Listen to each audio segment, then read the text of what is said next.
The story begins with a mythic world video game. A game released 10 years ago as a dating sim targeted at female players, but surprisingly, it ended up attracting a sudden surge of male players. The game features allow players to select from a diverse range of characters, starting with easy-to-play and highly effective ones, to extremely difficult characters that, however, are not effective. And among this forest of characters, there is a discarded character due to being particularly hard to level up, plus extremely poor abilities. Yet, there is a madman who has mastered this character, Baek Yuseol, for 10 relentless years. At this moment, he is twisting his knuckles to warm up, and this is the very person who chose to play that discarded character. On a beautiful day, with fresh and warm air, Baek Yuseol was sipping a cup of warm tea, eyes fixed unwaveringly on the computer screen. He was reading posts on the game forum. There were many new posts, and it seemed something quite interesting was happening. Just as he clicked on a post, a series of player comments appeared. The game encountered a stupid dragon. Suddenly it appeared and wiped out all my game data. How is this possible? It said my character died and can't log in anymore. What the hell is happening? My character was suddenly deleted. Reading this, Baek Yuseol was quite confused. What kind of final boss is this in a dating sim game? I thought the game would end if the two characters got together. Scrolling down below, he noticed a post that was getting a lot of attention. Everyone, this boss cannot be defeated. This black magic dragon with a razor-sharp horn has an innate magic resistance of 99%, no cooldown, always causing me trouble with its spell absorption skill, and something shooting magic as well. How can I kill it? This must be a game bug. Baek Yuseol suddenly realized this was a post by a famous trickster. Curious, he put down his teacup and exclaimed, "The final boss is really interesting." At this moment, he propped his chin with his hand, looked at the forum post from other players, and analyzed, "That's strange, a magic-immune monster in a world full of magic. How absurd, definitely a game bug." People were complaining their characters suddenly disappeared without a trace. At the same time, a notification appeared on the screen, "The black magic dragon Dark Knight 13th Moon has appeared." Baek Yuseol curiously clicked to read the game's storyline again. In the mythical world, there is a cult society called the Black Magic People. Their goal is to help another world called the Persona Gate dominate the world. When they achieve this goal, the Black Magic Dragon will appear, and 90% of the continent will be occupied by the Persona Gate. Reading this, Baek Yuseol was surprised with his mouth open, exclaiming, "I've only been doing PvP without paying attention to the game's story, but this time it's really chaotic." He felt a bit puzzled, thinking, haven't I been avoiding confrontation with it? Or maybe I should try a little. Thinking and acting, he began moving the mouse to the notification bar state. "Do you want to fight the Dark Magic Dragon? Please select yes or no." Without further thought, he chose yes. "I will showcase the skills I've honed over the past 10 years. Baek Yuseol said confidently. Briefly about Baek Yuseol's character, he is the only character who cannot use magic. Although in the game, everyone can use magic, but precisely because of that, even experienced players refuse to choose to play as such a useless character like him. Frankly speaking, this character is even weaker than the secondary characters. But of course, he can use a little magic and only has a single spell. Returning to the game, at this moment the Dark Magic Dragon was gathering a huge fireball in its mouth. Immediately after, it opened its mouth wide and spat out the fireball. That force raced toward Baek Yuseol at an extraordinary speed. Faced with this life-or-death situation, Baek Yuseol remained quite calm, then curled his lips into a disdainful smile. He immediately used his super-level blink skill to rush forward and slash the dragon's neck, repeating this blink after blink. Baek Yuseol's blink spell allows him to quickly teleport to another location within a range of 3 to 10 meters. However, the blink location is random, so if he doesn't control the distance well, he will die instantly due to the extreme speed and collision force. Moreover, the cooldown time and mana cost are quite ridiculous, plus the 2-second immobilization penalty after using this skill. Therefore, anyone can learn it but no one bothers to use it. However, Baek Yuseol was in a different league. He mastered blink, and could also control the direction and distance of the teleportation. Even more miraculous, he knew how to resist the penalty of this skill, without consuming any mana at all, and Baek Yuseol's character didn't have mana stats to begin with. Unlike other spells, blink was essentially just a movement skill. But Baek Yuseol had become obsessed with this character because everything was based on skill levels. For the past 10 years, he had only played a single character who didn't use magic in combat. At this point, Baek Yuseol surged forward, slashing a long path across the face of the dark demon dragon. Not only that, but he decisively sliced the monster in half. Truly no ordinary feat. Immediately after, he stood proud like a godly figure. A notification appeared: you have defeated the final boss of the Dark Moon episode. In reality, Baek Yuseol was also surprised, exclaiming, "What? I already killed the Dark Demon Dragon final boss. I know I equipped rare relics from head to toe, but this is still a worthless character. It's truly miraculous, but in any case, it's wonderful. I have to brag on social media that I just killed the Dark Demon Dragon." Before he could even post the article, the computer displayed numerous identical red error notifications because it had reached the 90% error conclusion that the mythical world was destroyed. However, you have come very close to the true ending. Looking at these lines of notifications, Baek Yuseol gasped in amazement and exclaimed, "What is going on here?" Before he could regain his composure, another notification appeared: "Please proceed to the true ending." At this moment, he was utterly panicked, shouting, "What is this?" Then our protagonist mysteriously disappeared right in his own room. Upon opening his eyes, he was struck by the sight of a strange place. Baek Yuseol was now lying flat on the ground. He struggled to sit up, feeling quite dizzy. Puzzled, he raised his hand to cradle his head, lamenting, "What has happened?" His body suddenly trembled violently. Looking around, he exclaimed, "Where am I?" Suddenly, he was drawn to a certain light. Immediately after, he realized it was a mirror. He approached and leaned close to the mirror. What he could not believe at this moment was his current appearance, a very familiar face that had accompanied him for over 10 years, that was Baek Yuseol himself. But before he could understand what was happening, suddenly a notification appeared before him. Episode 1, Escape the Pursuit. Baek Yuseol suddenly realized this was none other than Baek Yuseol's opening mission. Impossible, am I dreaming? At that moment, he touched his pocket and found something, which left him stunned for a few seconds. The first thing pulled out in front of him was the Stella Trainee Enrollment Certificate. At this point, although he didn't want to admit it, Baek Yuseol could already guess where he was. It had to be the world of mythology. So from now on, I'll be Baek Yuseol. Thinking this, he covered his face in utter anguish, but he needed to think more logically. That voice told me to reach the true ending, but from my knowledge, this game doesn't have a real ending, it has countless possible endings. At that moment, his eyes suddenly filled with panic.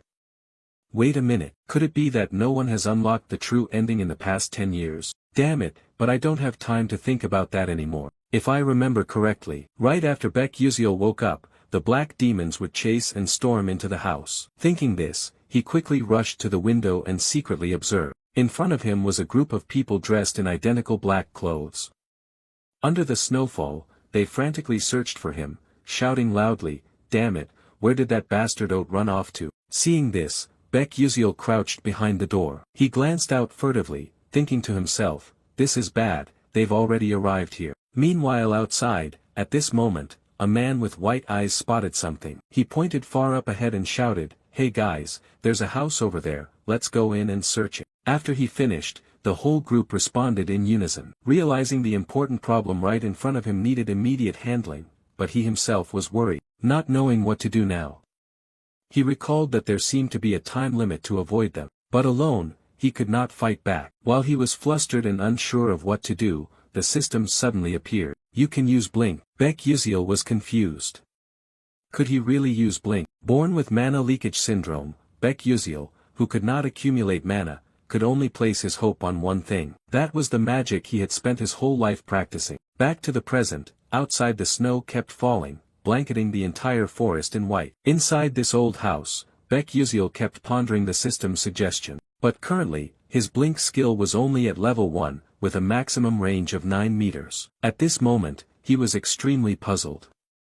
How could this damn system tell him to use Blink?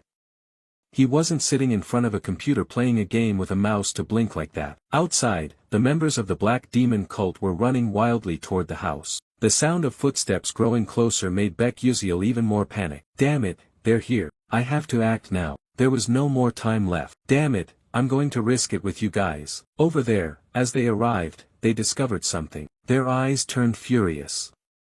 One shouted, "Boss, I found that bastard. Chase after him quickly, capture him alive for me. They frantically ran after from behind, mouths wide open, shouting loudly, "Stop, don't let him escape, catch him." Meanwhile, Baek Yuziel was running for his life up front.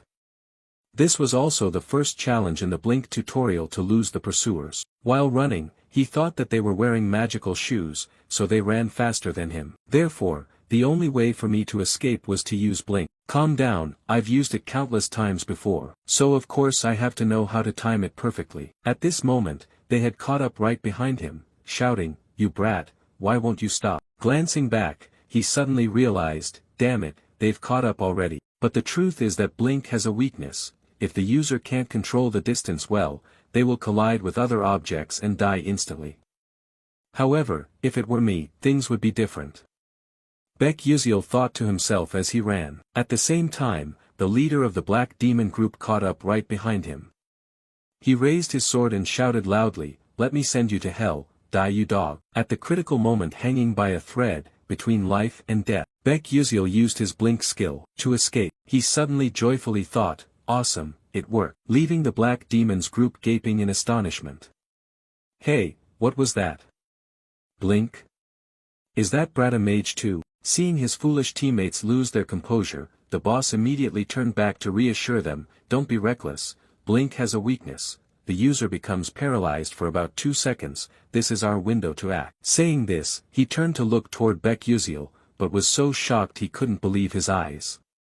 Wait, how is that kid still able to move? On this side, Baek Yuziel was still running desperately. As he ran, he kept encouraging himself. "Careful, I have to be even more cautious. Come on, I have to use the rough terrain here to escape." If any player can't learn how to use Blink at this moment, the only path is death. In fact, 99% of players who choose Baek Yuziel cannot complete the tutorial portion. Of the remaining 1%, while they manage to get through the tutorial, they fail to grasp how to control the Blink distance and combo blinks. Thinking of this, he frantically blinked repeatedly, moving from one spot to another. This amazed the Black Demon cult greatly. He dares to blink on such terrain. This kid must be crazy. Then, the leader turned back to his comrades and said, "Those who can use magic, step forward, we will attack him from afar." With that, 3 of them stood up at the front, faces fierce and filled with murderous intent. Noticing they were no longer pursuing from behind, Baek Yuziel glanced back, a new worry forming in his mind. It's over, are they planning to use magic? And the second part of the main guide is using Blink to dodge magic arrows. Damn it, when playing games I can see what's behind through the screen, so it's not difficult to dodge those hits. Suddenly, the system displayed a notification. The Mana Leak Syndrome skill was activated. Mana Leak Syndrome disabled, Sixth Sense skill and Accelerated Perception activated. As soon as he received the notice, Baek Yuziel suddenly sensed the approaching magic arrows, even though he didn't need to look back. And in that way, he was able to easily dodge these magic arrows. At the same time, a massive cursed arrow shot rapidly toward him. Baek Yuziel suddenly realized this was the moment to use the final Blink skill. He was lucky to escape this critical attack. A deafening explosion rang out, like a meteor crashing to the earth. The pressure was so intense that Baek Yuziel couldn't stand and had to sit down, bracing himself with his hand. At this point, the smoke from the explosion began to clear, but what remained was a huge crater. Only then did Baek Yuziel recover his senses and think, "That was crazy, I almost died. But now is not the time to rest." And then he immediately started running again. Suddenly, his eyes became filled with terror. Right before him was a deep abyss. One wrong step meant sure death by falling down to meet his ancestors. And this is also the third challenge of the Blink guide part to cross the abyss. He suddenly thought that perhaps the only way to get to the other side was to precisely time the Blink distance. Then he would encounter some mages passing by and escape. That also marks the end of the tutorial section. But to get through this part, he had to cancel the Blink spell which activates within 0.1 seconds. Failing even once meant death. There were about 2 floating rocks here. Damn it, having only 0.1 seconds really is easier said than done. It's really unclear which bastard wrote the script for this tutorial, that guy must be insane. However, this task is not impossible, the problem lies in the details. Thinking this, suddenly the voices of the dark cult shouted, "There it is, right in front of us." At the same time, those people had caught up here. Baek Yuziel was startled, turned his face back, thinking the pursuers were closer than he thought. The distance between him and them was probably about 100 meters, while the blink spell cooldown was 3 seconds. So he didn't have enough time to blink to the other end, leaving him with only one option, to kill them all. Then, Baek Yuziel sat down, hiding behind a tree trunk to plan his fight. He suddenly thought, this is crazy, why did he dare think he could manage this right after finishing a battle? If this were a game, the system wouldn't allow these tailing enemies to appear continuously. But this is reality, there are no rules forcing him to blindly obey the game system. Killing someone is not even worth your concern. The reason is not because these guys are enemies of my parents like in the game storyline. They finally arrived. Baek Yuziel firmly gripped his sword, ready to defend. His face lit up with determination. Come on, you guys come here, I'll take you all on. And just moments later, they caught up to his position. The leader still seemed quite resentful, his face red with anger, shouting out, "It was this brat about to be caught, hurry up and grab that kid for me." Finishing his words, the whole group shouted clearly then charged fiercely. Each one looked quite furious. On this side, Baek Yuziel still remained calm, not a bit shaken. One of the black demon men sneered, seeing the kid's skill was quite good. "You dare to fight us alone? That's truly foolish. You're done for, brat." But Baek Yuziel stayed highly focused, observing carefully to make accurate judgments. He suddenly realized the distance to his target was about 8.7 meters. Right after, he displayed his blink ability, dashing swiftly toward the man in black. The man in black hadn't even grasped what was happening before he was probably about to die. The leader standing beside him widened his eyes in astonishment. But Baek Yuziel's face now glowed with unshakable determination. His speed was too fast, too dangerous, causing the man in black to spit out a large mouthful of blood, which shot straight onto Baek Yuziel's body. Seeing fresh blood lightly dripping from his fingertips, but at this moment he felt no sense of guilt at all. If they don't die, then I will be the one who dies. I have to kill them all to survive. Thinking this, he struck him with a strong blow, then frantically kicked once more to vent his anger. It looked light, but that guy was flung back toward the group of black demons. This made them even more furious. On this side, after taking down one of them, Baek Yuziel immediately fled. Perhaps his blink needed time to recharge, so he couldn't risk everything at this moment. The black demons suddenly realized he was running away, grew even more enraged, shouting like mad, "Damn it, he's running." At all costs, they could not let him escape. Baek Yuziel ran while thinking, I just took down one, but next time won't be so easy. What should I do? He suddenly noticed how quiet it was behind him. Were they no longer chasing him? Just as he thought that, the group was suddenly standing right in front of him without him realizing when. There was no more time to run now. He thought, could it be they were using magic again? If only I could evade these bastards. On the other side, the leader of the black demons opened his mouth and ordered his underlings, do it. Right after the command, a strange magic appeared, heading straight toward Baek Yuziel's position. He saw a huge spark shooting at him. Baek Yuziel was extremely tense at this moment. Not only one spark, but many missiles hurtled straight at him. In this situation, he didn't yet know how to escape, only angrily cursing silently in his heart, damn that damned spell. But then he shouted, "Ah, right, I have a way."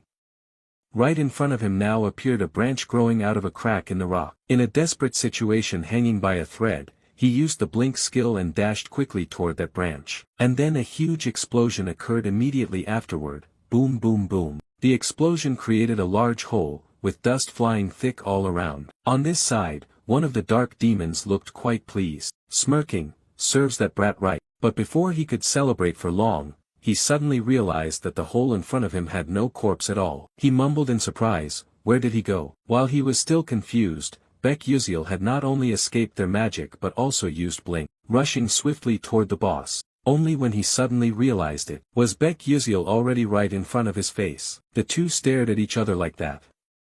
The blink secret technique requires the same momentum before and after use. Without hesitation, he blinked again, dashed forward, and struck him with a fierce blow. At this point, only the sound of desperate screams echoed far away. Witnessing this, the entire group of dark demons was utterly shocked. What is happening? Not stopping there, Baek Yuziel pressed the sword deeper through this guy's body, causing him to cough up blood and die instantly. Even now, they still didn't understand where this brat got such powerful magic, or why he had become so brutal. After dealing with the two, Baek was exhausted, his whole body smeared with blood. He thought to himself, now that I have taken down these two, but I have to hurry before they recover. The scar-faced guy spoke up, this freak, his reaction speed is incredibly strange for a mage. Who the hell are you? After hearing that, Baek thought to himself, my reaction speed must be superior to all the other players. But that's only in the game. Here, I can't keep dodging their attacks forever, especially at this close range.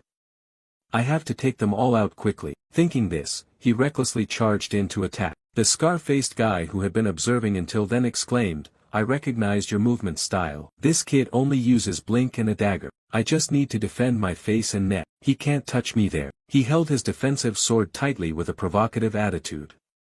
Come on, come here. Then he shouted loudly, Ice Tide. On this side, Baek was still showcasing his excellent blink skills, while the scar-faced guy unleashed a powerful force directed at him. He was quite confident in his combat ability, thinking, I'm about to catch you, now let's see how you writhe in pain. But before he could gloat for long, he was utterly shocked. Baek was not only unharmed but also quickly rushed toward his companion, instantly beheading him. Witnessing this, the scar-faced guy's hair stood on end, and he trembled as he exclaimed, damn it, before, you only knew how to hide like a rat, but now you dare to fight back. Baek was covered in fresh blood all over his body and replied coldly, yes, but that was the old me. Anyway, I have to thank you all for helping me become stronger day by day. After hearing that, the scar-faced guy retorted bitterly, you son of a bitch, that's only because we went easy on you, now die. With that, Baek took strong, determined steps forward. His face was full of murderous intent, looking extremely fierce. Then he quickly hurled his spear toward him. Seeing the spear advancing, the scar-faced guy guessed in his heart, blink targeting an undefended spot, surely he plans to throw the spear for me to block and then ambush from behind. Ah, dream on, honey, no chance. Thinking this, the spear came close to his face. This guy simply lifted his sword gently, cutting the spear in half. He smiled smugly, thinking now all he had to do was turn around and hit him once to finish it. But it seemed his judgment was wrong. Suddenly, he froze in place, weakly uttering, "Ha." Then he gritted his teeth, his face twisted in an incomprehensible pain. At this moment, Baek did not attack from behind as he had guessed, but struck directly in front. He used all his strength to pierce through his heart amid his surprise. The scar-faced guy still refused to accept defeat, weakly shouting, did he intend to attack from the front all along? Thus, episode 1 of Escaping the Chase was completed. After killing them all, the system displayed a notification, you have gained additional experience, and received a bonus gift from the Constellatio project for developing a unique story. Baek looked quite exhausted at this moment, slumped over, his breathing becoming rapid and erratic, gasping. He glanced down at his blood-stained hand, then quickly looked around. Like many other transmigrated characters, at first they just considered it a dream. Baek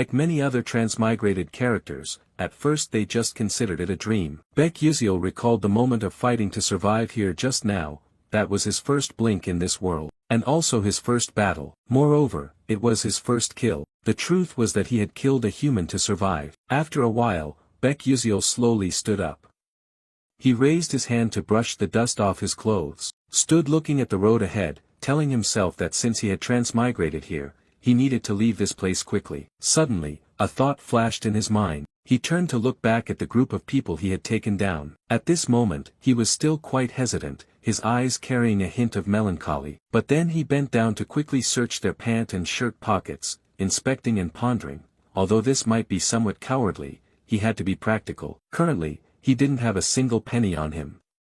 After a moment of searching, he finally found a pouch of gleaming gold coins. He inwardly rejoiced, wondering if it was about 200 million or more, finding some luck in this misfortune. Done, but before he could celebrate for long, he shifted his worries to another issue. He turned his face toward the road ahead, feeling discouraged. In front was a deep, sheer cliff. If he slipped down there by misfortune, it would definitely mean death. Standing on the edge between life and death, Baek anxiously wondered how he could cross this cliff. Suddenly, a loud call came from the other side of the cliff. Is anyone there? He immediately looked up and saw a group of people standing opposite. Baek quickly waved, calling back, "Hey, this way, I'm over here." He realized that this group was the team of mages who appeared in the guide section. Right after that, he shouted like crazy, "I'm here, I'm here." Someone on the other side replied, "But there's no bridge nearby, are you sure you can cross?" Baek answered, "Is that so? I'm on my way." Upon receiving his signal, the girl turned to tell the others, "Then let's wait for him a moment, he said he can cross." The young man with blue hair standing beside her voiced his doubts. "Crossing this cliff is no simple matter, he'd have to be at least a third-rank knight to manage it, but can that young guy really do it?" The girl replied, I'm not sure either." As she spoke, her eyes suddenly widened in surprise. He was leaping lightly and skillfully from one rock to another. Everyone gaped at this scene, each person watching tensely. At this moment, Baek was fully concentrated, striving to overcome each segment one at a time. As fast as a lightning bolt, he had crossed half the episode. The whole group stood watching this scene, unable to believe their eyes, exclaiming, "What kind of move is this? Some kind of blink magic?" One person replied, "That is definitely blink." That voice came from a little girl with green hair standing behind. The little girl looked quite pretty and adorable from the outside. The purple-haired girl turned her face to look at the little girl and then towards Baek confused, saying, "Is that really blink? But blink can't be so easily controlled for direction and distance like that. This is quite impossible, he looks gentle and proficient." Outsiders would see it that way, but Baek was struggling. Suddenly the purple-haired girl saw something, panicked with wide eyes, stammering, "Who are those two people? Are they accompanying this young man?" At this moment, on the other side, two men dressed in black were approaching the cliff. Here, everyone was still confused. When one of the men over there began to use a magic staff to create an orange power radiating around, then he aimed his hand straight forward, forming a sinister formation, and hurled it straight at Baek Suddenly a shout rang out, "Hey, be careful behind you." At that moment, Baek also sensed a terrifying power rushing straight toward him, silently cursing, "Damn it." Just as it rushed close, he used blink magic, moving elsewhere, luckily escaping with his life, only to hear a loud explosion behind him. Bang bang, bang bang, he turned his face around to see who was ambushing him. The dust from the explosion cleared, and the shapes of two men in black lurked into view. He suddenly thought, so it was the mercenaries from before, they had revived, really dangerous indeed. The blink countdown had 3 seconds left, avoiding all those spells was impossible. "I have to find another floating rock to stand on." Thinking this, his eyes suddenly grew panicked. What was that? It turned out the dark mages would not let him escape easily. They immediately activated another spell and fired it straight at him. Fortunately, Baek managed to lean to one side to dodge that force. But perhaps the real difficulty was only just beginning. Suddenly, the rock under his feet cracked into 2 pieces. He tried to hold his ground, but it seemed impossible. Immediately after, he fell backward. But he did not feel discouraged. He was still struggling between life and death. He told himself he had to live, must live, but life seemed like a dream. All the floating rocks were too far from where he fell. Even with just a glimmer of hope, he only wished to land on one of them. Then his eyes brightened as he saw a nearby rock. Perhaps luck and heaven still did not want to take his life. He used blink magic to dart towards that rock, and luckily, he managed to grab hold of it. At that moment, he clung tightly to the rock, glanced back, and exclaimed, "Have I really survived?" Before he could recover, a terrifying orange power came rushing at him from behind. Baek suddenly thought that he might die here. But when it had rushed right at his feet, when he was in despair, convinced that he was going to die, suddenly a blue power surged forward. Immediately after, 2 forces collided, creating a huge explosion. Boom boom boom. Its overwhelming pressure radiated intensely. He struggled to hold on tightly. And then after the rain, the sky cleared. Only the dust from the explosion remained around. He was still alive, thinking, how could the protagonist die so quickly? He was stunned and wondered, what was that magic just now? Ice wounds wrapped in lightning. Who could combine 2 skills into one attack like that? And even more impressive was the calculation of the bullet's trajectory accuracy, without wasting any mana. Who could perform such a perfect strike? Far away, the crowd was staring intently at the green-haired girl standing in the middle. Her face showed no change in expression, extremely cold. Everyone who saw this scene was shocked pale. One confused person spoke up, saying it's impossible. Could she really do something so extraordinary? Meanwhile, the two mercenaries at the other end, realizing they were still far behind, wisely turned their backs and retreated. Baek Yuziel watched their backs disappear into the distance, breathing a sigh of relief. Thank heavens, I'm still alive. After a while, he was able to reach this side, and everyone warmly welcomed him. Only the green-haired girl didn't bother to care and turned her back to walk away. Seeing that, Baek Yuziel ran over, thanking profusely, "Hey you, thank you so much for stepping in to save me just now." The girl glanced back coldly and replied, "I didn't do that to receive any thanks, so you don't need to pay attention or thank me." With that, she turned and walked away. Baek Yuziel felt a bit let down and responded, okay then." He watched her retreating figure, thinking to himself that this girl was really interesting. He had never heard such an adorable voice before. Although it seemed she was quite hard to approach. After all, they were thieves. They had ravaged and plundered the villagers. They deserved what they got. The truth is, most of such activities were carried out by the dark magic cult. But fortunately, that ends here.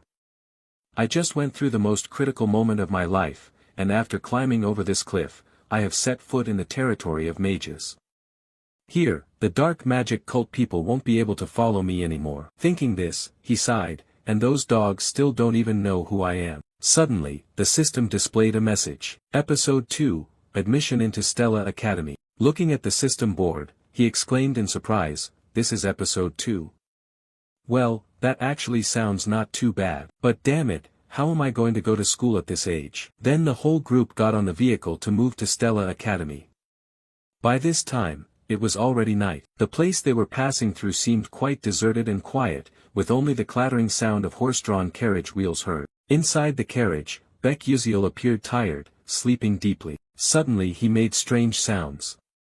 Aauuu, he was in a trance, drifting into a dream. Images from the past suddenly appeared, a rather cute little boy grabbing his mother's shirt excitedly calling, "Mom, Mom." The mother smiled kindly and replied, "My dear son, when you grow up you will become a mage. I believe you can do it, my good Yuziel." But according to the diary his mother kept, it seemed his parents struggled greatly to raise him. At that time, he promised himself to study hard to make his parents happy. Whenever he studied late into the night and fell asleep on the desk, his mother would gently cover him with a blanket. But then one day, after hearing the doctor speak, his mother was extremely worried. "Doctor, you just said that my son has the mana leak syndrome." He himself was devastated, unwilling to accept it. "No, it can't be."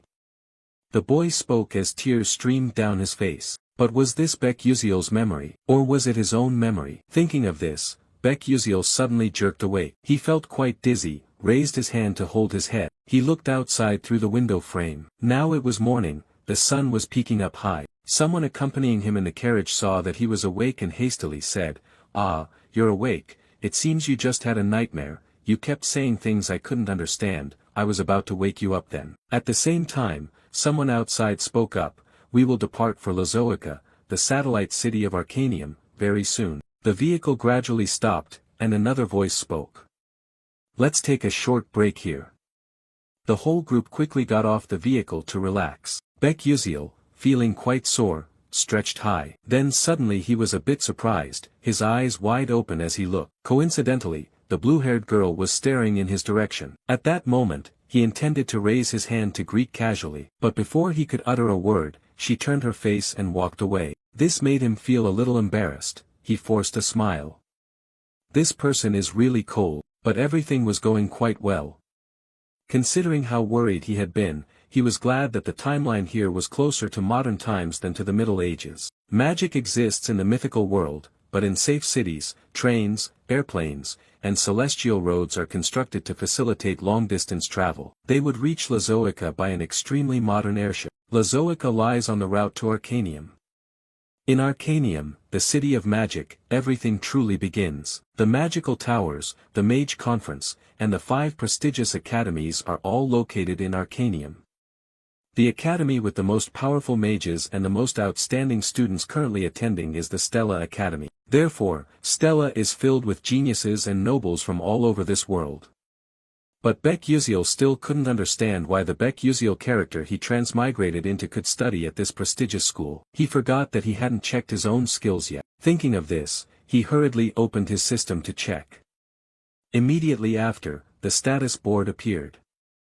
Mana Leakage Syndrome Level 1, Strength increased by 3%, Speed increased by 5%, Agility increased by 10%. Sixth Sense, consumes the user's spirit energy to activate mana scouting within a 12-meter radius and activates detection. Automatically triggers when danger is detected. Looking at the status board, he silently thanked the skills that Baek Yuseol possessed. Sixth Sense and Quick Scouting, without these two, he probably would have died in this game already. A cursed force unable to concentrate mana in the body, Mana Leakage Syndrome is a congenital curse that Baek Yuseol suffers from. However, this allows him to detect mana around through his sixth sense. It also helps him detect any attacks directed at him, even if he isn't looking in that direction. Detection allows him to perceive everything as if time has slowed down. If there is a threat or an attack ahead, he reacts faster than a normal human could detect. That is a necessary skill for Baek Yuseol because he cannot use mana. But everything has two sides. Using the sixth sense for too long consumes a lot of mental energy, and overuse can cause many unwanted consequences afterward. Reading up to this point, Baek Yuseol swiped to the statistics section. 1-star power status 59%, 1-star sharpness 97%, 1-star speed 81%, stable stamina 1-star 51%, unyielding no-star 97%, mental energy 1-star 43%, no mana left, blink skill level 0, mana leakage syndrome characteristic level 1. After checking the information, he suddenly thought that the starting stats weren't actually that bad. Yuseol originally had very low sharpness, but in his hands, it would be different. He had to push this through no matter what. In this game world, there is not only one type of level but also levels for each attribute, skills displayed as levels, and stats as stars. The maximum attribute level is 9 stars, but that is almost impossible to reach. I've played this game for over 10 years, but the highest level I achieved was 8 stars in both stable stamina and sharpness. I should focus on investing in sharpness now to enhance my sixth sense and reaction speed. I can improve stable stamina and agility through various other methods. After all, the problem now is the mana leakage syndrome. If I don't train this, I won't survive long. I need to upgrade it quickly to reach the secret of the true body. Stella Academy is the way to suppress that syndrome. I have no other choice if I want to prevent the end of this world and cure my chronic illness. Thinking of this, Baek Yuseol let out a helpless sigh.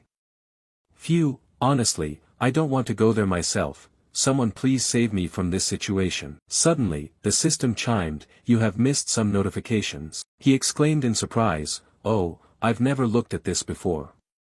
But before he could check it, an urging voice rang out, "Hey, you young people, let's go quickly." Baek Yuseol had to set those notifications aside to check later. The girl with blue hair was still watching him closely at this moment, but she remained cold and silent. In front of them was a flying ship hovering in the air, enormous and modern. On the ship, everyone seemed quite excited and expectant. Suddenly, an announcement came through the speaker, "Attention please, we are approaching Arcanium. Passengers are requested to remain seated." At that moment, someone noticed something and was quite astonished. Immediately afterward, he sneered mockingly, "Hey, you guys, look at that guy glancing around like a child. Has he never been on a flying ship before? Ha ha." Judging by their looks, the person they were talking about was Baek Yuseol. At that moment, he was looking around. Everything here was unfamiliar to him. They kept chatting, "That guy must be a country bumpkin who just arrived, looks like some naive guy in the city, huh? Ugh, I don't understand why Stella lets these trashy types into the academy." Up to this point, Baek Yuseol also heard those whispers about himself. He glanced over at them. They hadn't stopped yet, they continued to despise him, saying this news would spread everywhere. A few guys like him were enough to taint everything. He kept looking at them, but then he didn't bother with their mockery. He just sighed and turned away. His reaction caught that guy by surprise. Baek Yuseol thought to himself, "They're just immature kids, I'm an adult, I won't stoop to their level." His indifferent attitude deeply embarrassed that spoiled rich kid, who shouted, "Hey, kid, how dare you look at us like that? Are you asking for trouble? He frowned and clenched his teeth as he continued. You little bastard, you better stand right there for me. Then, a gentle voice sounded, hey, what the hell are you guys making so much noise about?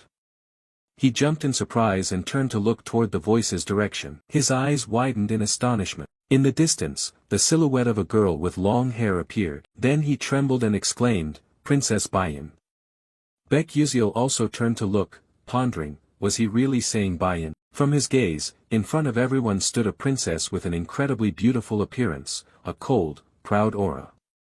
This was the princess of the Adalabit kingdom, Hong Bayan. She said nothing more, she just coldly walked past the group. Seeing the princess walk past where he stood, the spoiled rich kid smiled warmly, placed his hand on his chest, and greeted politely, Your Highness. Before he could say anything more, the princess cast a cold, icy glance at him, then ignored him and walked away. This left him feeling quite embarrassed, mouth agape without a word. She proceeded coldly further inside, leaving the whole group staring at each other in stunned disappointment. On this side, she had brushed past Baek Yuziel. He suddenly realized she was the enemy of this world, according to the original storyline. Bayan is a main character in the game. She and the female lead are always at odds, but in the end, it's Bayan who dies. No matter which path is chosen, she still meets a tragic death in most endings, or must commit suicide due to being bullied by the entire academy. She endures the most shameful experiences in front of everyone, as if the developer resents her and wants her to suffer everything. At that moment, he grew quiet, recalling he had heard that she was very famous among players. Indeed, she was very beautiful but too cold, as if she would kill him if he dared to start a conversation. Suddenly, his stomach rumbled, he reached up to rub it. The immediate problem was to fill that empty stomach first. As soon as he stepped onto the second floor, at some stall, he saw quite a variety of sparkling pastries. He randomly picked one, but as soon as he held it, his face paled, thinking, oh, why is this so expensive? Nevertheless, he shrugged and ate to fill his stomach first. After eating, Baek Yuziel stepped out, stunned like someone who'd lost his ration book. He thought bitterly, damn it, is it always like this whenever I eat at Arcanium? It's broken, it's broken. At this moment, the announcement speaker sounded again, informing everyone, we will arrive at Arcanium in 10 minutes. Please all proceed to the ground floor. Repeating, we will arrive at Arcanium in 10 minutes. Please all proceed to the ground floor, thank you sincerely for your attention. After hearing this, Baek Yuziel smiled and thought, finally it's starting, after all, this is now his reality. Thinking this, he excitedly exclaimed, let's get started. After a while, the group arrived at Stella Academy. Looking at the unfamiliar crowd here, Baek Yuziel felt quite out of place. He took a deep breath, thankfully, he had solved the immediate problem. The people from the Dark Demon sect could no longer track him, but could he survive in this place? Surviving in this world is not at all easy. He wished for something useful in this situation. Thinking of that, he suddenly realized he hadn't read the system notifications from before. He opened the system to check. The notification read as follows, the Stellar Project grants you a special reward. Choices: 1. A weapon you used in the game at a lower level, 2. A skill you acquired in the game with less power, 3. Experience. Looking at the status line, he pondered thoughtfully, oh, it seems this system has a bit of ethics after all, but let's see, what should I choose? Should I choose the 2 flashlight reflective? As if reading Baek Yuziel's thoughts, the system immediately replied that according to the search results, the ranking of such equipment is too high, so it will be downgraded. You continue to ask, what about the Super Blink? The system responds that according to the search results, this skill is an upgraded version of Blink, so it cannot be obtained, however, you can use rewards to enhance the Blink skill. After reading this, you stand stunned, silently cursing, that damn system, do you really have to downgrade it? Seeing you complain, the system immediately explains that due to a lack of narrative energy, we cannot fully materialize it. Huh, what's that? You look puzzled. The system continues, the force that affects the course of the story is called narrative energy. If you continue to explore hidden episodes, it will accumulate. Therefore, in the short term, you cannot possess items that are too powerful, because you are just a novice. You anxiously wait for the next response but see no further display from the system. You ask again, what about the crest goggles? The system replies that based on the results, we conclude that it can be provided. Then let's take it. Having said that, the system immediately throws you the crest goggles. He held the glasses in his hand, looked them over with discouragement, thinking he never imagined a day would come when he'd actually have to wear this damn thing. Note, that the crest glasses are items that contain all the information players have gathered while playing the game in the mythical world. Players can't recall or read information about the monsters they've hunted or knowledge they've acquired themselves, so they developed countless information storage items in their own ways. Baek Yuziel was no exception. He used the crest glasses to store information. Excited, he put on the glasses to check. A source of blue light radiated from them. Then a message appeared. Crest glasses with no description level, unable to recall last night's dinner, no matter, because these glasses keep detailed records of everything you have seen and learned. Special feature, sealed crest directory, activated using mental energy. He opened another directory to look.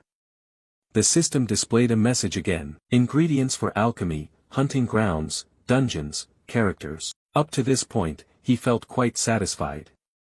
This place is exactly like the real world, so I honestly don't know what to say about what I can do using the system.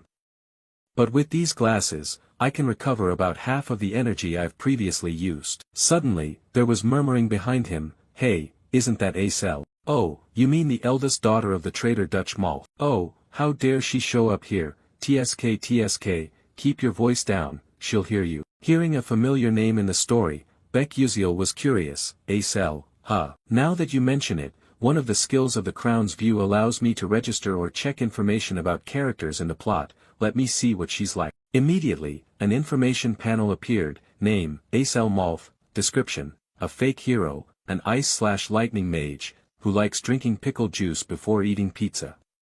The eldest daughter of Dutch Malf, her father's death led to the decline of their house, with the outcome that she will die. After reading, Baek Yuziel thought silently, oh, so it turns out she is a fake hero. To talk about Acel, a fake hero has one thing I have to point out. Although the world I'm in is the mythological world inside a game, the truth is that this world is based on a romance novel called Don't Love the Princess. That novel tells the story of the heroine Acel. She lost all her loved ones, grew up by confronting the villain Bayan's conspiracies. The ending is that she is happy with the male lead. Her revenge plan nearly disappears and the other male characters protect her, but it has a sad ending after receiving much mixed reaction from readers. The issue here is that although the game's world is based on the novel, the plot is different. In the game, a character named Flame was added, replacing the role of the female hero. Moreover, Flame has her own storyline. She used to be a woman living an ordinary life in the modern world, who enjoyed reading the novel, Don't Love the Princess, and was reincarnated here. So, unlike in the novel, Acel became the fake female hero in the game, while Flame became the true hero. No matter how much players try, Acel cannot survive in any storyline. This is the result of her being pushed out of the true hero position. But that has nothing to do with me. However, I don't know if I'm imagining things. I have a feeling I've seen her somewhere before. It's probably just my imagination. Now is the time for me to face this truth. After a long and stormy day, a new day dawned. Rays of dazzling sunlight shone across Stella Academy. Inside, the students had changed into their uniforms, standing neatly in line to listen to the speech. At this moment, the principal spoke. As you all know, the dark mages are witches, those who have gained power from other worlds and transformed into monsters. Currently, they continue their invasion by opening persona gates or releasing ancient dungeons to conquer the magical world. Our responsibility as mages is to protect the world from evil forces. At this, murmurs suddenly rose from below. Starting a new episode with this lame speech? Indeed, it's really dull. At the same time, the speech continued to echo, and right after this, we will attend the oath-taking ceremony for the 4 students with the highest scores, who also represent the new students. Come on, please come up here. Immediately, the exemplary faces stepped up one after another. They were all handsome young men and beautiful young women with radiant faces. Looking at them, Baek Yuziel silently thought they were all shining faces, as if they were the main characters themselves. But who is the one shining the brightest here? That's right, it's him. The principal's voice rang out. Representing all the new students present here, Hua Yuziang, please come up to speak. At this moment, The girls below looked on with sighs and admiration. Wow, he has the highest entrance score, and on top of that, he's both talented and handsome. Baek Yuzio looked after him and had to admit, so this is the famous Ma Yuziang. Note, in the game, Ma Yuziang is a perfect embodiment of the saying, above heaven and earth, only I am supreme, with a mana rating of 9 stars and potential close to the gods. He is a genius among geniuses capable of controlling all elements in the world. Even if I can't endure until the final outcome, I must avoid bad endings by bringing Ma Yuziang over to the side of good. However, that cute short-haired girl is probably Flame. Baek Yuzio began to immerse herself in reasoning, but it still depends on how she will act from now on. Since she is also someone who time-traveled here like me, accompanying her might be a good idea, but would things be more complicated if she considers me an enemy and rejects me? Anyway, I have an advantage in information, so I shouldn't ruin anything. Flame is a reader of romantic fantasy novels, while I am a player in this fantasy game. I swear to do so, even though my role in the plot isn't comparable to even a tiny villain in a shop. Moreover, the heroine Flame has a special ability to purify dark demons, but alongside that, she also has the power to bring misfortune to those close to her. Being near her will certainly affect me. My role is to support the main characters from afar, and to limit my involvement with them as much as possible. Thinking of that, Ma Yuziang's inaugural speech was finished. Below, everyone applauded enthusiastically. The principal's voice rang out, so I hereby declare that we will close today's entrance ceremony here. Immediately after attending the entrance ceremony, Baek Yuzio's system notified her, "Congratulations on completing episode 2 by joining Stella Academy." After the opening ceremony ended, all the students gathered in a lecture hall somewhere, each choosing a seat freely. Baek Yuzio looked quite sad at this moment, thinking to himself that he had graduated from university long ago, yet now he suddenly became a high school student. The feeling was so strange and unfamiliar, but then he comforted himself, saying that after all, there was something quite wonderful here. He held the watch in his hand, pondering that it was that, having this was really good. This was the Stella watch, proof that you are a student of the most prestigious Stella Academy. If you own it, you will receive privileges and better services than other mages. Thinking of this, he happily stored the watch safely in his pants pocket, telling himself, I must quickly make use of this opportunity. At that moment, someone opened the door and entered. A man with a cold face walked in, stepped onto the podium and said, "Requiring all of you to stay seated in class, we will start the test right now. Except for writing tools, put away all other items. If anyone wears glasses, they must be checked by me first."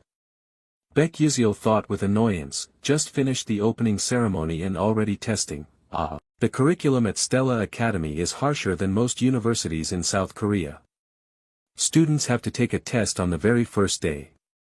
This is a placement test, through which they evaluate and assign classes for the students. When the exam papers were distributed to everyone, the teacher returned to the podium and spoke loudly, "Everyone pay attention, we have 45 minutes to complete the test, time starts now, please focus." For someone who has studied this program for a long time like Baek Yuzio, who exchanged answers with the teacher and the teacher answered back, seeing the exam paper made him dread it. His face drenched in sweat, thinking, "Damn it, I don't even understand the reading, how am I supposed to do this, it's really tough." The hierarchical test has nothing to do with the entrance exam, it is notorious for its terrifying difficulty.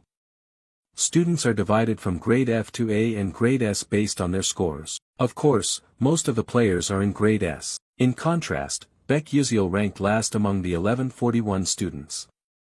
Looking at the test, he hesitated, maybe I should just submit a blank paper, since I was already admitted, probably won't be expelled. Just consider myself volunteering to be placed in grade F. He glanced around. At this time, everyone seemed quite focused on the test. Only Ma Yuziang was sitting idly, propping his hand on his chin, lost in thought. Baek Yuzio looked back at himself with some disappointment. Oh, he's already sitting idly. Could it be that he's already finished? No wonder he looks so disheartened. In this game, Ma Yuziang's personality is one of despair. He was born into the strongest family on the continent, possessing a genius intellect and top-tier talent. Everything was easy for him, depending on the actions of the female lead, Ma Yuziang would side with either good or evil. All the villains of the dark demon cult who want to exterminate humanity are extremely interested in him. But from the start, the biggest problem was his family. Watching such a genius only made me have to reevaluate myself. Suddenly he realized, wait a minute, why am I so stupid? I can use my blink glasses after all. I once used them to accumulate skills learned in the library. At this moment, they're really useful and there's no loss anyway. I have to try. Thinking this, he reached into his bra, took out the glasses, just about to put them on when the proctor suspected his behavior, came closer, and spoke. Wait, what's with your glasses? I already said if you intend to use glasses, you have to let me check them first. Hand them over so I can inspect. Baek Yuseol was startled and thought, alright, damn it, I forgot about that. He quickly handed the glasses to the proctor. The proctor held the glasses in his hand, carefully examining this side. Baek Yuseol grimaced, sweating profusely, thinking, this is doomed, what should I do? If they discover these are magic glasses, I'll get expelled. He looked up, praying to heaven, hoping to survive this ordeal. Suddenly, the damn system appeared with a notification, a missing part of the blink glasses has been detected. Do you want to summon it? Baek Yuseol was so scared he nearly peed blood. No, stay there, system. The proctor was still using magic to check the glasses. After a moment without finding anything, the teacher handed it back to him and said, I don't see any mana here, but remember to ask first next time. Baek Yuseol was startled, then happily replied, yes, sir. At the same time, he silently rejoiced, thank goodness, if the original function was working, I'd be in big trouble. He immediately put on the glasses, looking a bit more intellectual. Right after that, the answers to each question appeared before his eyes. Based on that, he copied them down, smugly thinking, I've hit the jackpot, who knows, maybe I'll even get first place. With these answers, I'll definitely pass the F level, maybe even reach level A. While he was focused on copying, suddenly the teacher's voice rang out, the test time is over, all students must stop writing in hand in their papers. As soon as he finished speaking, the proctor used magic to collect the students' papers. No one could add another word. Watching the test sheets fly toward the teacher, Baek Yuseol grimaced, thinking, I only managed to answer 3 questions. At that moment, the teacher held the stack of test papers, quickly scanning through them. Suddenly, his eyes widened in astonishment. Meanwhile, Baek Yuseol was still feeling deflated, thinking he had finally escaped the F level. In truth, it was probably a bit too much for him. He reached up and took the glasses off. Suddenly, the teacher noticed something, hurriedly turned to look at him and shouted, Hey, you student, give me your glasses right now. Baek Yuseol felt his hair stand on end and stammered, why yes. The teacher took the glasses and thought deeply, strange, it can't be. Then he turned to the boy and said, Hey you there, call Dr. Gravan for me right away. The boy replied, Yes, sir. Baek Yuseol felt confused inside, what suddenly got into the teacher? I even wrote carefully to avoid any suspicion of cheating but now it's ruined, or maybe I've already been found out. A little later, in the doctor's room, the teacher's anxious voice rose, Doctor, what do you think? The person holding the magnifying glass for inspection was none other than the necromancy professor, Dr. Gravan. He responded, It really is suspicious that the boy answered this question correctly. The teacher hurriedly asked, Then is he cheating? The doctor replied, Cheating? He's not cheating at all. I don't sense any necroenergy from the magnifying glass or any other item. He is definitely doing it with his own ability. At this moment, Baek Yuseol pretended to limp and put on a wronged expression. The doctor laughed with interest, patted his shoulder and said, This is really interesting, I never expected to encounter this case at the end of my life. Anyway, Professor Lee Hanwol, remember to apologize and guide him a bit more. The teacher answered a bit shyly, yes, sir. The teacher answered a bit shyly, yes, sir. Then he turned to the boy and said, I misunderstood you, please forgive me. Hearing that, Baek Yuseol smiled with his eyes closed, thinking to himself, actually, I did cheat, teacher, but if the original feature activates, I'm done for.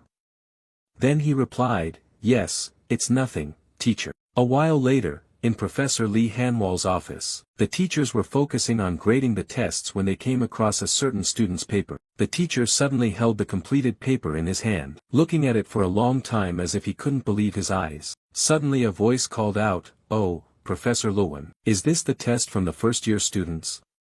Lee Hanwol responded, Yes, sir. The woman cheerfully added, I heard that there are many outstanding students this year.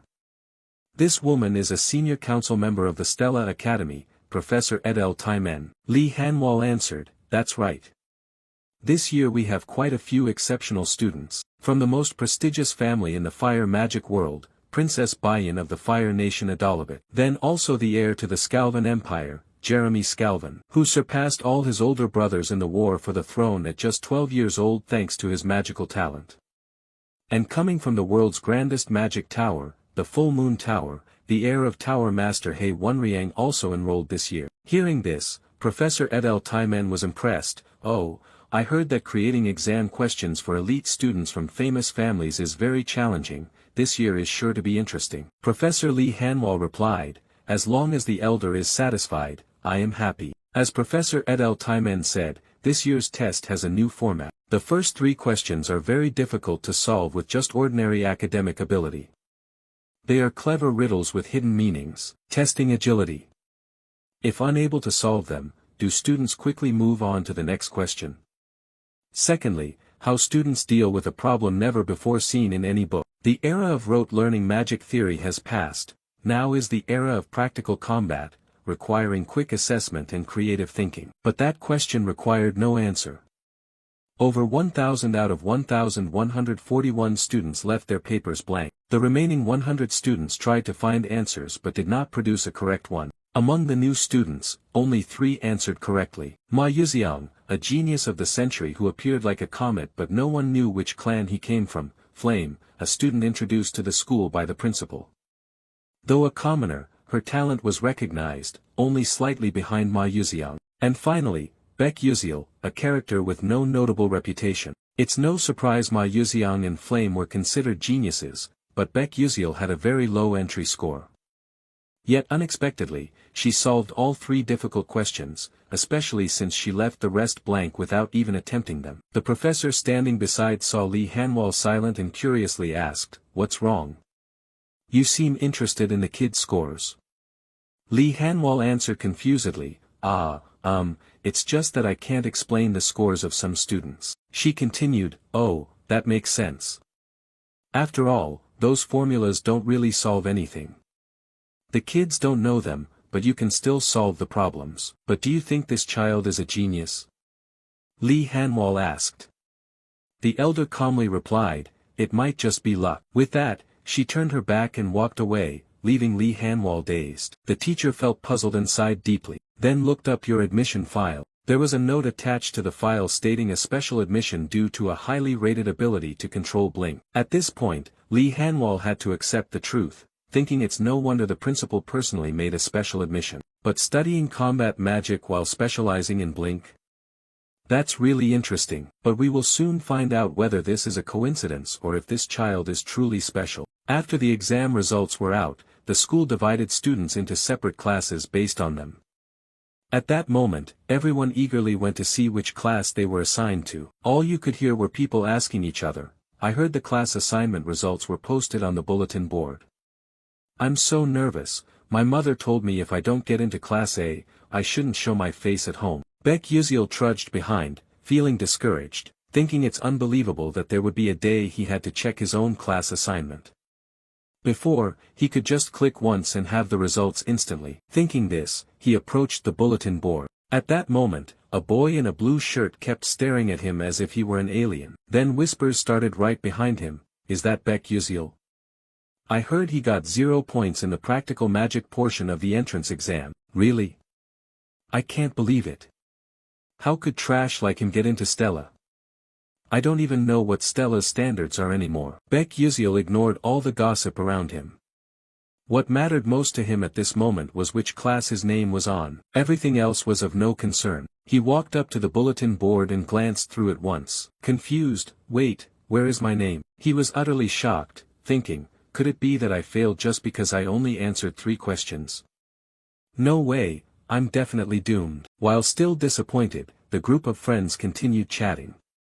How come he's so sure there must be some mistake? It's really strange. Uslek of the Marquis household ranked 29 yet got placed in Class A, even the perfect theoretical score holder ranked 17 was assigned to Class A. so why was he? Hearing people mention his name with hushed tones, Baek Yuziel was curious and puzzled. What's going on? Should I go check it out? After all, I already failed. Thinking this, he decided to approach the crowd to listen in. Suddenly his eyes widened in shock when he saw his own name. Why was his name there? Impossible, could there be some kind of mistake? What is this? The most special ranking any student could dream of, Rank S, gathering the finest students of the prestigious Stella Academy. Unlike classes with students of various levels, Class S only had 41 students and consisted of a single level. At that moment, he rubbed his head thoughtfully. I got placed in Rank S, if only this were some kind of error, this is crazy. Now I'll be running into the main characters of this game more often. Getting involved with the main characters only shortens my lifespan further, I can't even change this. Well, I guess I have no choice but to try living quietly. Everything will find a way to be resolved eventually. Outside, the academy remained quite normal and quiet, but in some hidden corner of the academy, a woman angrily slapped Princess Bayan hard across the face. She frowned and shouted, "You got all 3 questions wrong." Even Princess Iso of the declining duchy managed to answer 2 correctly. This woman is Fire Element Professor Hong Yil, who is also Princess Bayan's mother. She continued, "You couldn't answer questions that even bugs can get right. That means you are even lower than a bug. You should take a good look at yourself. Do you understand?" Bayan weakly replied, "Yes, mother." The mother was still annoyed and gave her daughter a sharp look, then sighed, and choked up as she continued, "Listen to me, Bayan, you must not become like me, a person exiled from the kingdom and now holding this foolish professor position. You must not become a disgrace to the kingdom." Saying this, she bent down, gently placing her hands on her little daughter's cheeks. She said, "You have to become someone who surpasses your older sister." Then she smiled kindly, like any other mother, tenderly looking at her child. "You understand what I mean, don't you?" Bayan's cheeks were now flushed red. She thought for a moment and then replied, "Of course, mother, I understand." But the truth was she was deceiving herself when she uttered those words. She didn't understand anything. She had lived the way she was taught, handling everything mechanically. But this time, those issues involved magic, spells, and even formulas, things she had never learned before. So what should I do? Thinking this, she broke down in frustration, tears streaming down her face. Why are you tormenting me like this?" At the same time, in the S-level classroom, the students had all gathered. Baek Yuziel sat alone at the top desk, depressed, holding his face, thinking he was doomed. Of course, he was transferred to a place full of oddballs like that. And it's not like he was trying to get close to them either. At that moment, whispers broke out, "Why was he here?" That was what she was talking about. She couldn't understand it at all. "Did you know, our families opposed and asked why he was in the S class. He just said Baek Yuziel was qualified to be in S class. Seriously, that's really strange." Though those people whispered among themselves, Baek Yuziel still heard that conversation. Feeling isolated, he thought maybe he was the one being abandoned. But that was also true. They had worked hard training since childhood, so they would be very disappointed to learn someone like him was in their class. A person's class would change based on academic performance, so this was normal. Even the S class was no exception. A person could be demoted to a lower class, or there are also students who advance from Class A to Class S later on. Well then, at that time, I will find them to have a talk. Baek Yuziel glanced around at the quite familiar people in the game, yet by some miracle, he had become classmates with them. Thinking about all of this is truly amazing. The characters in the game are standing right in front of me. In a few years, most students in this class will become famous throughout the continent, and 5 of them will have the potential to betray the Magic Council. Ma Yuziang is also one of them. It would be so good if Flame could prevent that from happening from the start. Suddenly, Professor Lee Hanwal entered and spoke, "Hello everyone, please quickly settle into your seats." Hearing that somewhat familiar voice, Baek Yuziel turned his face toward the podium. At this moment, the powerful professor was speaking, "I am very honored to meet you all. Some of you may have seen me before, but I will introduce myself as usual. I am the professor of Class S, Lee Hanwal." Hearing this, the students below started whispering and discussing. One said, "Oh, so that's the famous Professor Lee Hanwal. Someone next to him responded, "The number of dark magic beasts he's hunted has almost reached 4 digits. It's brutal, they even call him a level 7 magic warrior, he truly is on a different level."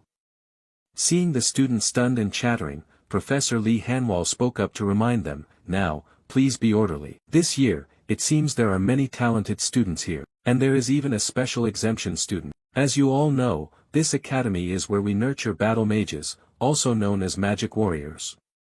You will experience a strict educational environment for 3 years. I expect all of you to keep up with the curriculum.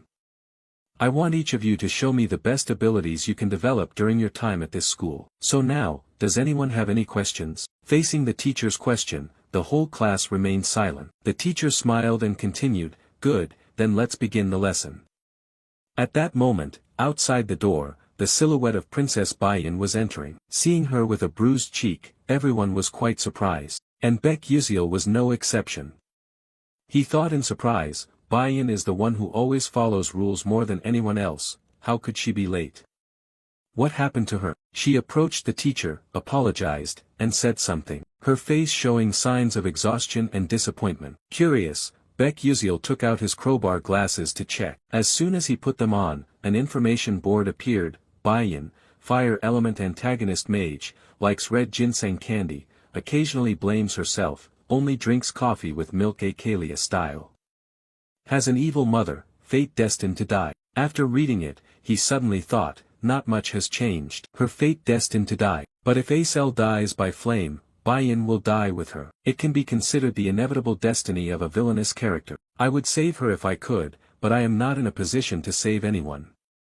Thinking this, he felt a bit melancholic and took off his glasses. After hearing her explain the reason for being late, the teacher spoke up, "You should find a seat." Over here, Baek Yuziel was still sighing sadly, thinking he felt quite bad, but he could only keep his distance. Then he absent-mindedly followed the flow of his thoughts. Suddenly, Bayan approached his seat. Her eyes were filled with resentment and sadness as she looked at him, while he still couldn't understand what was happening. Immediately after, Bayan sat down in the seat next to him. Baek Yuziel was bewildered, thinking, what's going on, how do I feel right now? Could it be that everything has been distorted from the start? After everyone settled in their seats, the teacher spoke, "So before we start the lesson, we will have a ceremony to inherit the magic wands for you all. Class S and Class A will hold the ceremony together, and the teacher will explain the details later." Baek Yuziel listened and felt a bit confused. An inheritance ceremony, it sounds quite troublesome. But then he smiled, showing anticipation for the day the event would take place. At Stella Academy, there are 2 major events. One is the Soulmate Pact and the other is the Inheritance Ceremony. At a prestigious academy like Stella, the Inheritance Ceremony holds an extremely special position. After a while, the students from Class S and Class A gathered in a rather mysterious place. Professor Lee Hanwal spoke up, "Is everyone here yet? There are many magic wands prepared here, from the lowest rank to the medium level. What you need to do is go to the magic wand you like and take it. The process of exchanging the wand after choosing is very complicated, so the teacher hopes you will choose carefully." After hearing that, Baek Yuziel suddenly thought that although the teacher said so, we are not the ones selecting the magic wand, but something else. In this world, magic wands only react to the person they recognize, creating a resonance effect. That also means you cannot just use a high-level wand simply because you want to. Thinking this, he stepped closer to the magic wands floating in the air. He looked around, hesitating greatly. He didn't even know which one he should choose. He stood there lost in thought. If it were before, he would have quickly chosen a low-rank wand. But since now he was in Class S, he couldn't just pick one at random and be looked down upon forever. Suddenly, a quite simple wand caught his eye. In this world, magic wands are divided into 2 types, wands and staffs. Wands are usually used by knights, who need to cast magic quickly. On the other hand, staffs are used by bishops, who focus on a single powerful attack with more casting time. Suddenly, behind him came whispering and murmuring. "Hey, which one do you think he'll choose? Because he's studying in Class S, so surely he won't have any problems with resonance." Baek Yuziel realized that they were targeting him, but he ignored everything, thinking those kids can say whatever they want. He didn't bother to care and tire himself out. Suddenly, someone called him from behind. Baek Yuziel was confused, not knowing who was calling him, so he turned around to look. A stranger's face appeared, so he asked, "What's the matter, and who are you?" This guy had a bit of arrogance on his face and boldly replied, "I'm Uslek." Baek Yuziel still couldn't remember who he was after hearing that, thinking he must be some minor character. This was the first time he'd heard that name. So he just answered indifferently to get it over with, "Oh, is that so? I got it." Uslek crossed his arms and continued, "Which magic wand do you plan to choose?" He casually replied, "I'll just pick one at random." After hearing that, he sneered sarcastically, "You better choose a magic wand that suits your ordinary civilian status. Don't try to climb too high and fall hard, causing trouble for Professor Lee Hanwol." Baek Yuziel's face at that moment seemed like saying, "Your dad is probably scared of you." He didn't bother to pay attention, turned away, and added a taunt, "Oh, fine, just don't cause any trouble." Seeing his mocking attitude, Uslek got even more bitter, blood rushing to his head, his face flushing red. Immediately after, he seemed to go mad and shouted, "You bastard, you want to fight, huh? Really annoying." Baek Yuziel was about to ignore it, but this brat still wants to provoke. He sighed in disgust, took the eyebrow-wear glasses out of his pocket and put them on. At that moment, the boy's information appeared right before his eyes. Uslek Chechbalen, son of Marquis Chechbalen, subordinate of Prince Jeremy, level of dissatisfaction 3. After reading, he took off the glasses and put them away, a bit disappointed, thinking, "Seriously, is that all the information there is?" Then he raised his face looking toward him, sighed tiredly, wondering if he had anything special. Uslek then pointed at a staff arrogantly and said, "Anyway, I'm going to choose that one, so watch carefully." In the direction of his hand, Baek Yuziel saw it was a magic staff. Moreover, it was the Edmuri Edamirai staff, apparently the highest rank here. An average high-level magic staff usually used by professional mages. On the other hand, no matter how talented you are, an average low-level staff is already the limit for apprentices. Even professional mages rarely use low-tier average magic staffs. The only high-level average magic staff here besides the Edmuri Edamirai is none other. It is mainly kept here to flaunt, everyone knows no apprentice here can obtain it. At that moment the teacher spoke again, "You should stand in front of the magic staff you like." Upon hearing this, the apprentices one by one moved forward in front of the magic staffs. It seems that everyone has found their own choice. Immediately after, blue lights radiated all around. Behind, the astonished trainees exclaimed, "Wow, didn't Haywin's chosen wand turn out to be Hayden Amikatan? That's a medium-ranked wand." Prince Scalvan also managed to choose a medium-ranked wand. Observing the scene around, Baek Yuziel also spoke up, "Princess Bayan selected Suavitor Lahaven, which is also a medium-ranked wand. How many people can pick a medium-ranked wand?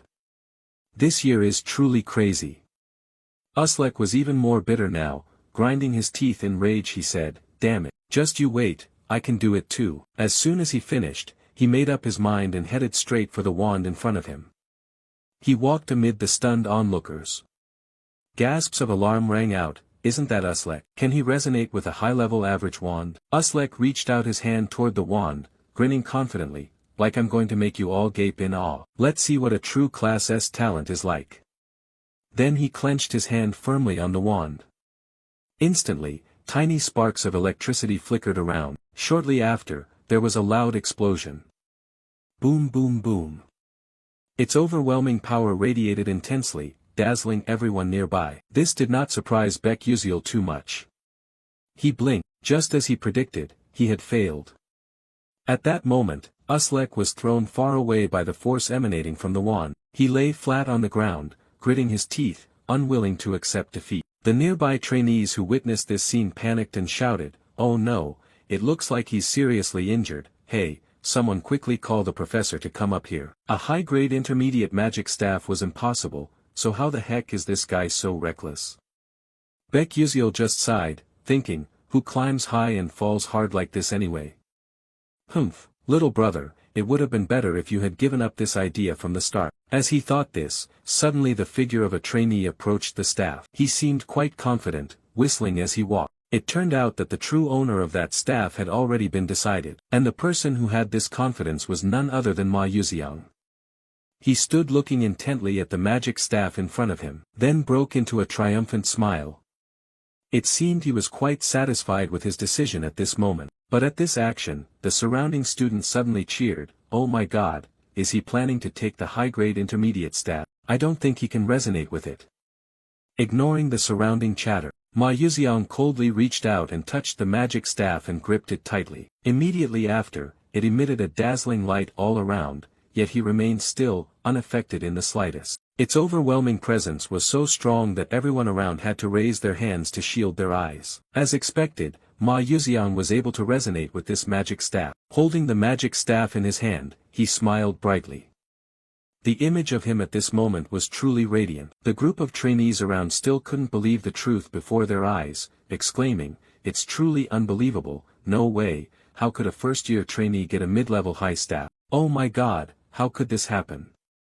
Baek Yuziel wasn't too surprised, sighing as he thought he had already guessed it. And from now on, even more people will know how talented he is. Suddenly Ma Yuxiang glanced in his direction. This made Baek Yuziel uneasy, not understanding what he was looking at. Then Ma Yuxiang smiled friendly and approached. Both of Baek Yuziel's eyes suddenly turned cold, his hair standing on end, thinking, damn it, is he crazy, why is he smiling like that? But he suddenly recalled the storyline in this game. Flame also owns another mid-level high staff named Terrivon. However, this is exactly where their paths split. If Flame succeeds in getting Terrival, Ma Yuxiang will be interested in her for her talent, opening a path for him.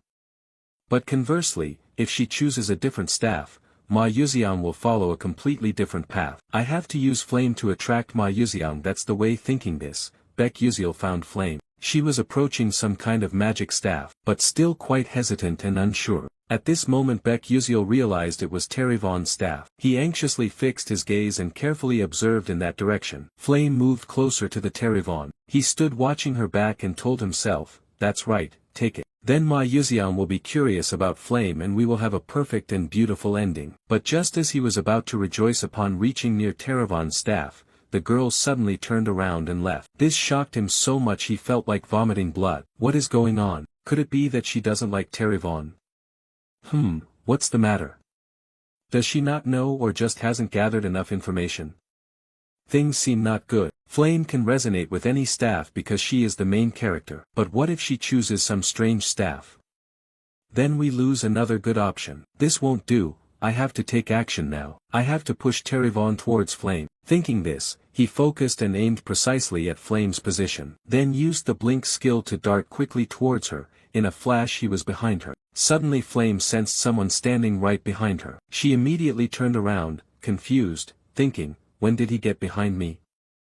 Baek Yuziel raised his hand and smiled friendly, hello, hi there. Oh, I was just curious which staff you plan to choose, Flame. She replied uncertainly, why do you want to know? Is it any of your business? Baek Yuziel shyly answered, oh, I just want to give you some advice because you seem a bit confused. Hearing his lame response, Flame coldly said, that's none of your business either. If there's nothing else, I'm leaving now. With that, she turned and walked away. Seeing this, Baek Yuziel was about to say something, wait a minute, then suddenly realized that something was off here. Flame should have been friendly to everyone since she is a sociable person, so why is she so cold like this? I can't just give up like that, my whole life depends on it after all. Thinking this through, he musters all his courage and calls out, wait, I really just want to help you, but right now, Flame is even more annoyed, retorting that you're so much like a nagging woman. You should worry about yourself first, you haven't even chosen your own yet, but you're meddling in other people's business. But Baek Yuziel wasn't discouraged by this. He continued, oh, but I feel there's a staff that suits you perfectly. Flame heard this and angrily shouted, are you trying to teach me? What the hell do you know about staffs? Facing this attitude, Baek Yuziel felt a bit hesitant, thinking to himself, what's wrong? Did I do something wrong? Or maybe she just can't be bothered with a lowly supporting character like me. He stammered his reply, well actually, I've heard a lot about you. You don't think you could get that staff, do you? Flame responded confusedly, Terrivon. Seeing that she had calmed down, Baek Yuziel smiled with eyes squinted and said, that's right, it's exactly that. Suddenly, a noise made Baek Yuziel's smile fade. A loud explosion echoed, the imposing force radiating around. It frightened him so much that he broke out in a sweat. His eyes opened wide. Then suddenly, a magic staff flew out of nowhere into his hand. He squinted and exclaimed, what is this? Then he carefully examined the staff. Right after, his face turned pale. Why was it in his hand? It should have been Flame who took it. Damn it all. At this moment, Baek Yuseol was at a loss for words, not knowing how to explain. His face showed a hint of embarrassment. Meanwhile, Flame just stood there, dumbfounded for a moment. Right after, she smiled with squinted eyes and said, "Well then." Baek Yuseol looked at this strange attitude and got goosebumps, trembling as he replied, nothing. But at this moment, he was secretly worried about the future ahead. So, it's over, my life is ruined. At this rate, even if I want to live in hiding, I can't anymore. So, the inheritance ceremony ended, but it seems its aftereffects still linger. At this time, on the school grounds, Flame was strolling slowly behind a group of some trainees. By chance, she overheard the conversation of two young men ahead. One said, "Hey, have you heard any hot news? This year, 2 students obtained the high-level episode staff." The other, surprised, replied, "Really? Until now, only 5 people have done that. Now there are 2 more." "Yes, that's right, but it's very strange," one of them said. One of the 2 only used Blink in the magic test exercise. Blink is just a basic magic, so how could that be? My parents once said Blink is a rare magic.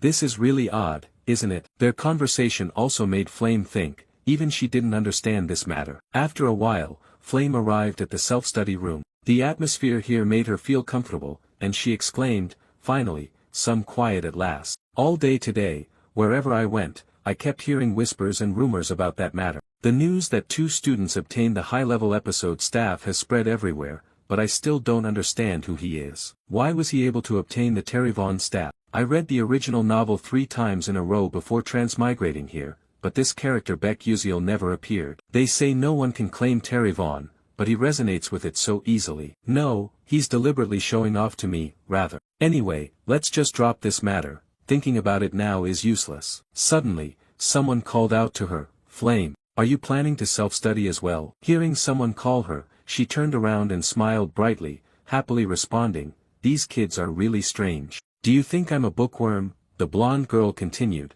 "There's never a time when you say there's nothing to do and then just sit to study."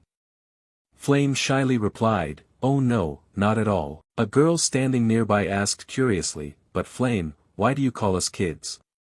We're the same age, right?" Flame had to make up an excuse to get by. "Well, I guess it's just a habit. Where I used to live, people often saw me as an old lady, hee. But in truth, she knew well she was living inside a novel, so there was no way she could act childish." Another voice spoke up, "So, are you planning to study alone today?" Looking back, she saw a cute girl with red hair and suddenly wondered if this was Jackie. Her style was surprisingly similar to hers, she thought, but still answered cheerfully, "No, there's an upcoming episode meeting, so I'm planning to join." "Well, I'll go first then." "Alright, next time let's meet for drinks." Without another word, Flame hurriedly turned her face and left, not forgetting to wave goodbye and say, "Bye-bye." Just moments ago, she was cheerful and cordial, but now she has returned to her cold demeanor. At this moment, she suddenly thought that for an adult like herself, going back to being a student is really tough. Lost in silly thoughts, she didn't pay attention to what was ahead. Immediately after, she bumped her head sharply against someone. Then she held her head, moaning, "Ouch, that really hurts." Suddenly, the person she collided with spoke up. Hearing this warm voice, she was surprised and looked up. "Hey Wonriang, was that you?" The young man immediately asked, "Are you okay? What were you thinking about that you were walking so hastily?" Flame replied, I'm fine." He looked at her for a moment and then asked again, "You don't look very well, is something wrong?" Hearing these warm words of concern, Flame's eyes suddenly sparkled. He was worried about her. She shyly replied, "No, not at all." Hearing that, the young man changed the subject. "Well, it's good that you're okay. And you're also going to self-study, right?" "Yes, that's right." "Are you also going to the training room reserved for the senior level?" "Training daily, how could I be lazy?" "You're really dedicated." Hey, you shouldn't say that." "Oh, really?" So a little debate, like cats and dogs, just took place. After that, the young man said nothing more, just looked at Flame with affection and smiled. He waved his hand in front of her and said, "Well, I'm heading off now. See you later," he said and left, leaving Flame confused. She imagined some romantic story, but that didn't happen. Flame was a bit disappointed, turned away and left, thinking, such a dull person. Suddenly, her eyes widened in shock. From behind the nearby door, the purple-haired girl was still secretly watching her. Seeing that, Flame raised her hand and waved. But that friend said nothing and simply walked away. At this action, Flame felt a little confused. But then she thought it was already late, it was not the time to chase after her. After a while, she finally arrived at the self-study room. Standing in front of the room, she silently thought, it's a special supplemental meeting. As far as I remember, in the original novel, Acel and Bayan would attend this meeting. I'm curious to see how the heroine and villainess of this novel will face each other. Immediately after, she opened the door and walked in. Just as she predicted, all the important characters were already present. She slowly swept her eyes around the room. What caught her eye was the host, an A-rank trainee. He seemed quite surprised by the presence of the members here today. Flame quickly chose a seat up high to easily observe everything. As she sat down, she thought this was a supplemental meeting for students aiming to level up. No wonder it looked like a lot of famous S-rank trainees were participating. At that moment, Flame noticed Ma Yuxiang and Baek Yuziel. Seeing the two happily chatting surprised Flame quite a bit.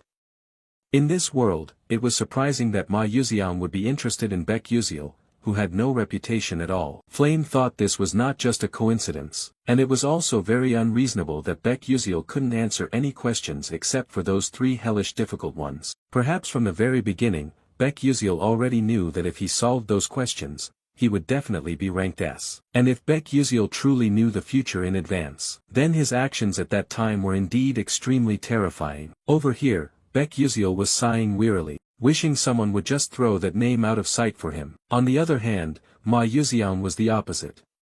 He grinned with his eyes squinting and asked Yuziel, "Oh, Yuziel, why are you sitting here? With your level, you basically don't need to attend classes like this. Or do you have some hard-to-say reason?" Baek Yuziel forced a smile and replied, there's really no special reason. I just came to check it out because I wanted to, but honestly, you're lying to yourself. You were basically forced to attend this class because of bad scores." He looked wearily at the person in front of him, strangely puzzled as to why he seemed so focused on him. At that moment, someone's voice arose, "All right, quiet down. Everyone, let's stop the chatter here. Today, we will discuss the issues from the recent ranking test. As everyone knows, this ranking test was extremely rigorous, so much so that even the upperclassmen called its 3 questions the hell questions. And I will slowly explain everything to everyone more clearly." Although I said that out loud, inside he was quite worried. He didn't understand why those famous people were also here. His purpose was only to boost his reputation outside by helping those foolish kids in this class. Suddenly, an idea flashed in Kyle's mind. He glanced at Baek Yuziel, thought for a moment, no, this was probably his chance. He had heard that Baek Yuziel was the one who scored the lowest on the entrance placement test. So I just need to make him realize that I'm much better than he is. Thinking this, Kyle felt extremely confident. Continuing, please pay attention, everyone. Now, I will guide you through solving the first question. Then Kyle spoke as he wrote on the board. This question was actually a tricky riddle designed to lead everyone into a dead end. First, we have to do it like this. At this moment, the people sitting below listened attentively while diligently taking notes. Ma Yuxiang also glanced at Yuziel, seeing him deep in thought, and immediately asked, "What do you think? Do you believe his viewpoint is correct?" Yuziel was dumbfounded by this question and looked up to the side. He was smiling with his eyes crinkled shut, eagerly awaiting the answer. Faced with this bizarre attitude, Baek Yuziel turned pale, thinking, what the hell is this? Is he asking if I think that guy's point of view is correct?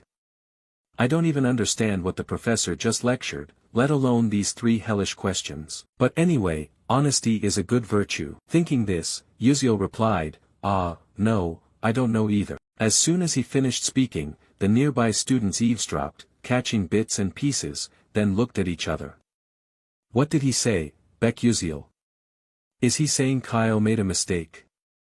It seemed these two deliberately said that to slander Yuziel, because everyone knew he had the lowest entrance score. At this moment, Kyle, who had been focusing intently writing on the board, overheard those words and stopped. He became slightly annoyed, gritting his teeth. Suddenly, Yuziel sensed something was off. He glanced left and right, confused, thinking, what the hell is going on, why is everyone staring at me like that? Meanwhile, Kyle also stopped writing, broke his chalk and said, "That's right, I made a mistake." Yuziel was utterly stunned upon hearing that, wondering what the hell was happening. Immediately after, Kyle suddenly broke into a victorious smile and continued, "So Yuziel, why don't you come down here and help everyone solve this part?" Upon hearing this, he felt all the hair on his nape stand on end, panicking as he thought, "Damn it, what the hell is he talking about?" Suddenly, he caught Ma Yuziang's gaze, looking somewhat surprised. He smiled brightly with a trusting look, like, "You can do it.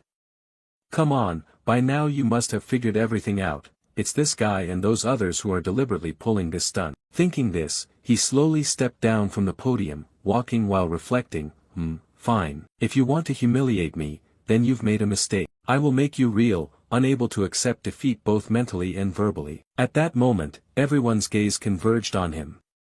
As soon as he reached the podium, he took something out from his belongings, then quickly went through the solution he had. It turned out what he took was a pair of glasses. He suddenly thought, 3 hellish questions, or rather, it seems more like a pun. The gist of the question is like this: a sorcerer chants as follows, "O Mother Earth, please shed tears and thus cause the dust to multiply even twice as much as before."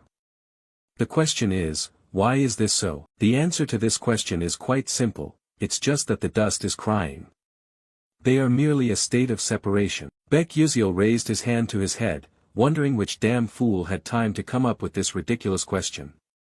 To him, it was absurd, yet here it was a big, tough problem they had to solve. But in any case, that Kyle didn't treat this as an ordinary math problem. Instead it was about making dust cry for dust. It's hard to put into words. His method, although wrong, still got the correct answer. It seems mostly due to luck. If faced with a similar question, he definitely wouldn't pass. And from now on, this stage belongs to me. Thinking this, Yuziel turned to him and said, "I really can't show you how to solve this question, but I will tell you where you're wrong." Kyle was stunned upon hearing this and exclaimed, "What?" Yuziel continued, "The issue is the foundation of the earth, but what if it was water or wind instead? Do you think your method can solve those two?" Kyle replied, "If so, I will use another method that is easier to understand. But if you do that, you'd need many different methods to solve the same type of question. Therefore, you only got the right answer by luck. This doesn't mean your answer is what the question's originator intended." After hearing this, Kyle opened his mouth to explain something but could only mutter, "It." He had no choice but to accept the truth. "You were right." Looking at Kyle's face now, Yuziel felt a bit embarrassed, as if he had disappointed him too much. He continued, "Anyway, its solution will be like this." Kyle listened intently while taking notes. The group of students below also focused and took notes after hearing this. This deeply astonished Flame. She didn't understand why everyone else was taking notes on what he said. Acel and Bayan should have joined the debate, right? But now both of them are busy analyzing his way of solving things. Can this really be possible? It's ridiculous. At this time, outside the sky was already getting dim. Inside, Ma Yuziang raised his hand to say goodbye to Yuziel.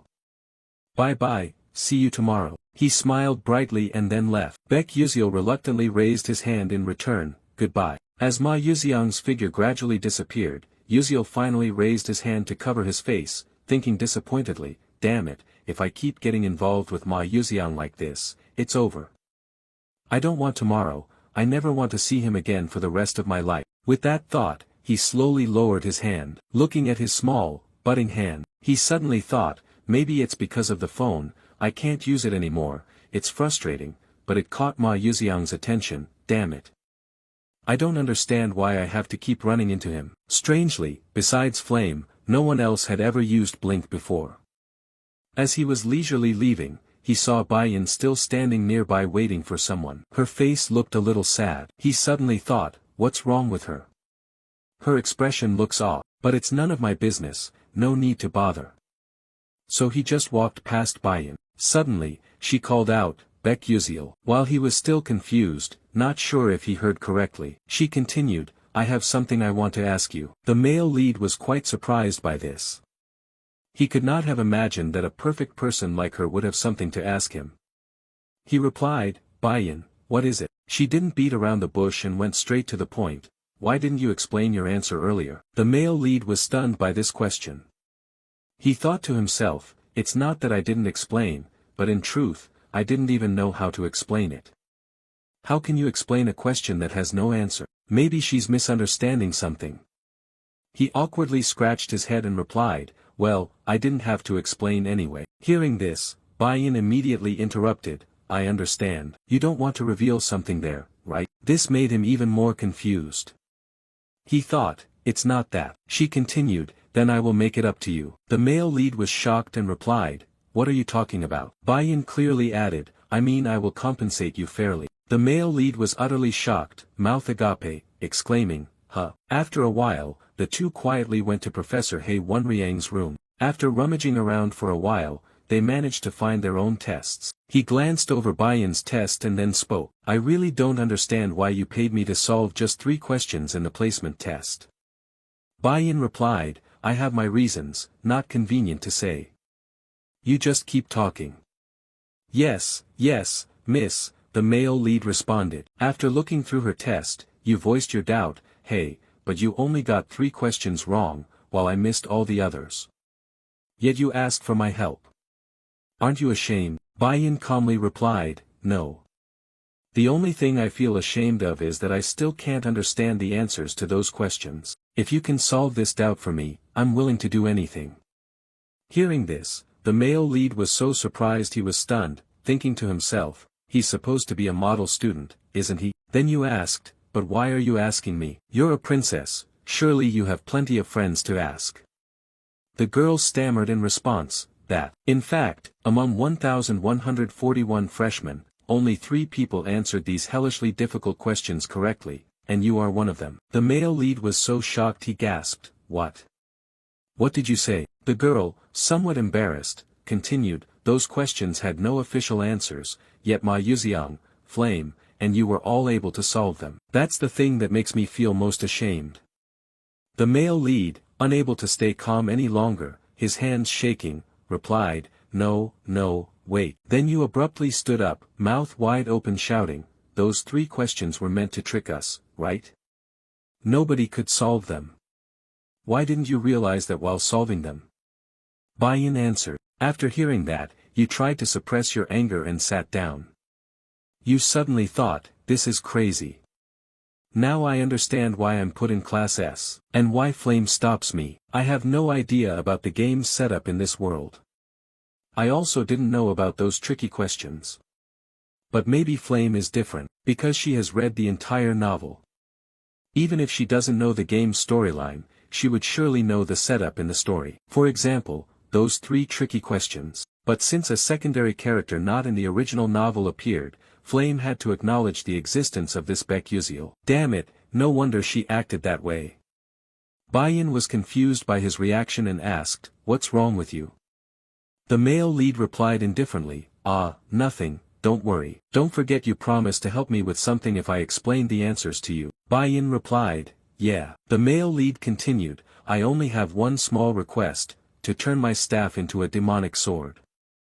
The blacksmiths in your kingdom can do that, right? After hearing that, Bayan was quite surprised and said, but only low-ranking mercenaries use that kind of weapon. Why would a future mage like you? The male lead didn't let her finish, cutting in, it suits my taste. Alright, you can't say that's a flaw anymore. Then he looked at her expectantly and continued, what do you think? Do you think you can make it? The girl thought for a moment then confidently replied, of course. That's way too easy for me. This is the best answer of the day. The male lead seemed very satisfied, his cheeks suddenly flushed red, thinking, wonderful, the sun is shining. Thinking this through, he calmly explained, so I'll tell you how to solve this question first. He pointed to the test paper and clearly said, that way is for you to change your own perspective. The girl, quite confused after hearing that, said, how do I change my perspective? The male lead knows Bayan's weakness is that her magic is very mechanical and she has gotten stuck in it. Bayan only realized this when she became a second-year student after losing to Flame. I don't think I can help her realize this now, but I hope to guide her in the right direction. So what I need to do now is. Thinking this, he continued, do you understand what a riddle is? Before this question, Bayan was a little surprised, then she replied, a riddle? I think I've heard about that. The male lead continued, then let me give an example. What is between the knees? Immediately after, the girl rested her chin on her hand, racking her brain and answered, the inner side of the knee, right? The male lead casually said, you're wrong. Bayan still didn't understand and asked, why is that? He then emphasized the question once again, what I'm asking is which letter stands in the middle of the word knee and the word knee. You get what I mean, right? The girl realized she'd been tricked and felt extremely annoyed. Meanwhile, Baek Yuziel, seeing her frustrated expression as if ready to explode, timidly said, hey, come on, don't glare at me like that. Calm down, just sit down and look at this question first. It also has its own formulas and tricks that you haven't learned yet. So what I mean is, when facing a problem, you need to solve it more creatively. But can you do this just with your own creativity? Bayan fell silent after hearing that. She responded, ashamed of herself, no, that's impossible. Only then could the male protagonist breathe a sigh of relief and smile as he continued, of course. Although understanding many kinds of spells and how to apply them is extremely important. But for a sorcerer, the most important thing must be seeing this world through your own perspective. Magic will transform unpredictably, even if it's only the smallest changes. But on the other hand, you only think about the things you've seen and learned from books. Those are all still unrealistic theories. Magic isn't just about memorizing and casting spells. You may be better than me at analysis and evaluation, but you lack the most important thing for a sorcerer, which is creativity. After a long analysis by Baek Yuziel, Bayan fell silent again. She pondered every word he had just said, unable to deny it or hold back her emotions. Her hands trembled uncontrollably, she was slipping into a state of utter despair. The male protagonist, seeing her serious expression now, broke out in a sweat. He rubbed his head, shyly speaking, you understand what I just said, right? Even though it sounds a bit complicated and abstract. Bayan replied confidently, of course I understand. The male lead smiled awkwardly to pass it off, thinking, this is really interesting. I don't even understand what I just said anymore. He then seriously continued, I'm glad you can understand what I just said. So let's get started. I'll ask you, what does the man say to the horse when putting it to bed? After hearing that, she was a bit confused. Immediately after, she placed her hand on her chin, pondering, what does the man say to the horse when putting it to bed? She thought hard but couldn't figure it out, then replied sadly, I don't know either. The male lead then explained, the answer is very simple, it's time to go to sleep. Then he continued with a series of other questions. Why don't they work harder? Maybe because they're always lying down while working. So what would happen if rock and paper both took part in a race? I don't know either. My answer is that in that case, the rock would roll while the scissors and paper would not move. Their shapes don't allow them to move. At this point, he turned to look at Bayan and dared not say anything further. By now, her whole body was trembling violently. It seemed she was tormenting herself. She was so angry that she furrowed her brows, clenched her teeth, very uncomfortable. Seeing her attitude, the male lead got goosebumps, thinking, oh, what is this? She looked like she was about to go crazy at any moment. The male lead mustered up all his courage to ask one more question. What would the cloud say to the sea when it rained? She concentrated intensely, thinking, silently reassuring herself, come on, I can do this. Calming down, after a moment of inner struggle, she stammered, I'm falling into the sea. At this answer, the male lead was quite surprised and exclaimed, oh, you answered that correctly. Finally, she was able to answer a question and receive recognition. Inside, she couldn't contain her joy, which shone clearly on her face. Bayan beamed radiantly, her eyes sparkling with excitement. And it was this reaction from her that took him by surprise. It was also the first time he had seen her smile, whether in-game or in real life so far. The male lead also shared in the joy, smiling smugly and replying, just as I expected from a princess. Your creativity is on an entirely different level. Seeing the somewhat excessive flattery, she blushed, trying to suppress it and said, all right, that's enough. Now, please tell me the next question. The male lead grinned and replied, yeah, that's right.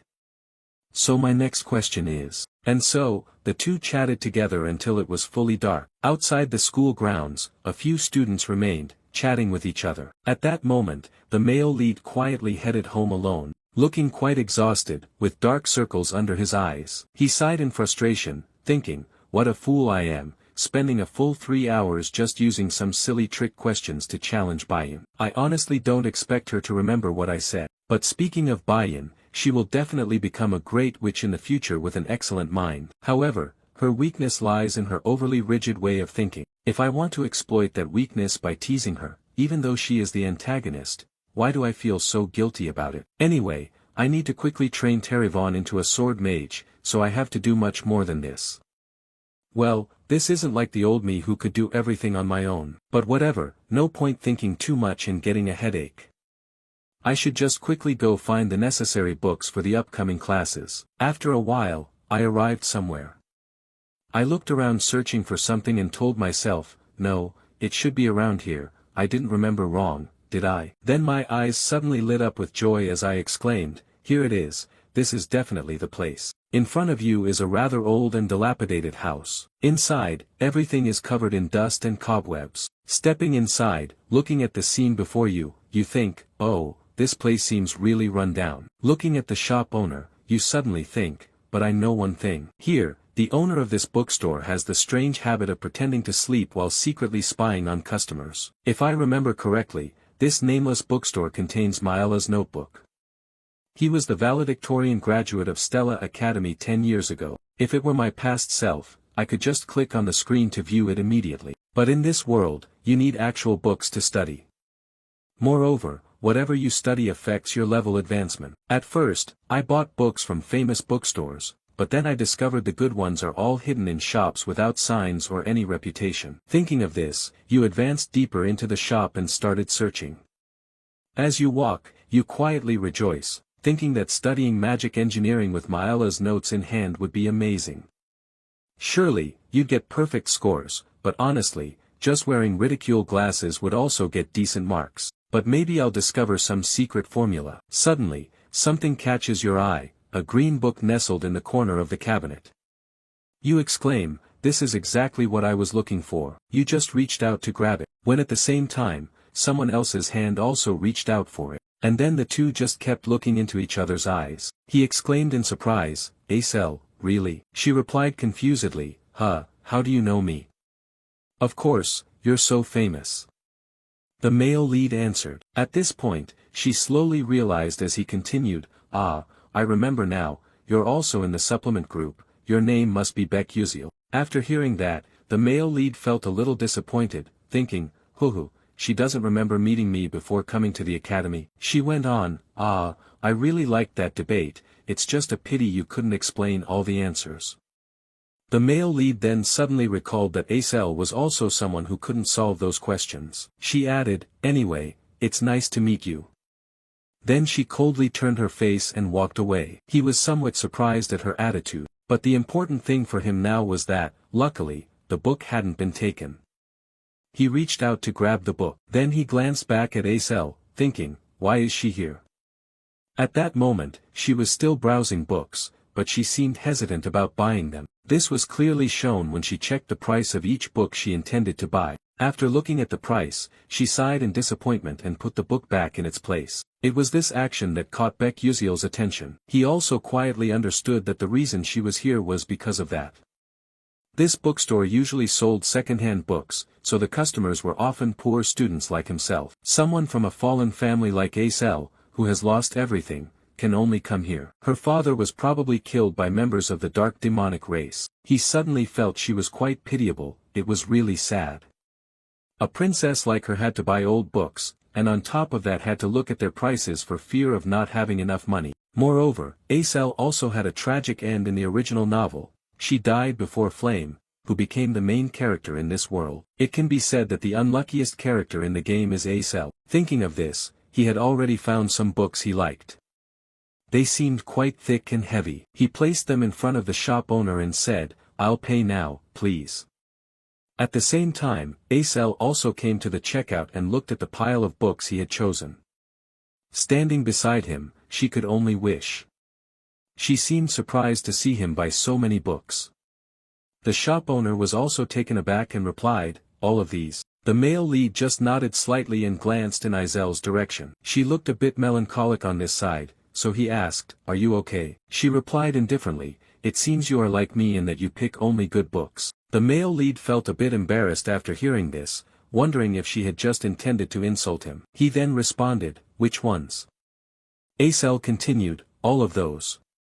"Why are you reading books about advanced sealing theory?" Sealing theory is an ancient art that requires items. Therefore, nowadays, when alchemists and magic engineers have become more advanced, that skill is rarely used anymore. He immediately answered, "Oh, this blink. It really isn't very useful." After hearing that, the girl thought he might be crazy for choosing them and said strangely, "So you actually know that too?" He replied nonchalantly, "Of course, that's why I took it." Hearing this, the girl was so surprised that she widened her eyes and exclaimed, "Huh, what?" The male lead hugged the stack of books and smiled slyly, saying, "Because everyone thinks like you do, which makes it easier to get high scores in this class. Alright, I'll go first, bye-bye." As he walked away, he thought to himself with satisfaction, just as Acel said, few people want to study the theory of sealing. But precisely because of that, I'll spend less time and it'll be easier to get higher scores than other classes. But with these few books, this semester will be simple. Then he left, leaving Acel in astonishment. The girl felt confused, although she wanted to ask more, her pride stopped her from speaking. Scene changes to the next day at Stella Academy. At this moment, Acel nervously walked down the hallway. This was the first lesson of the void theory, also her first class since enrollment.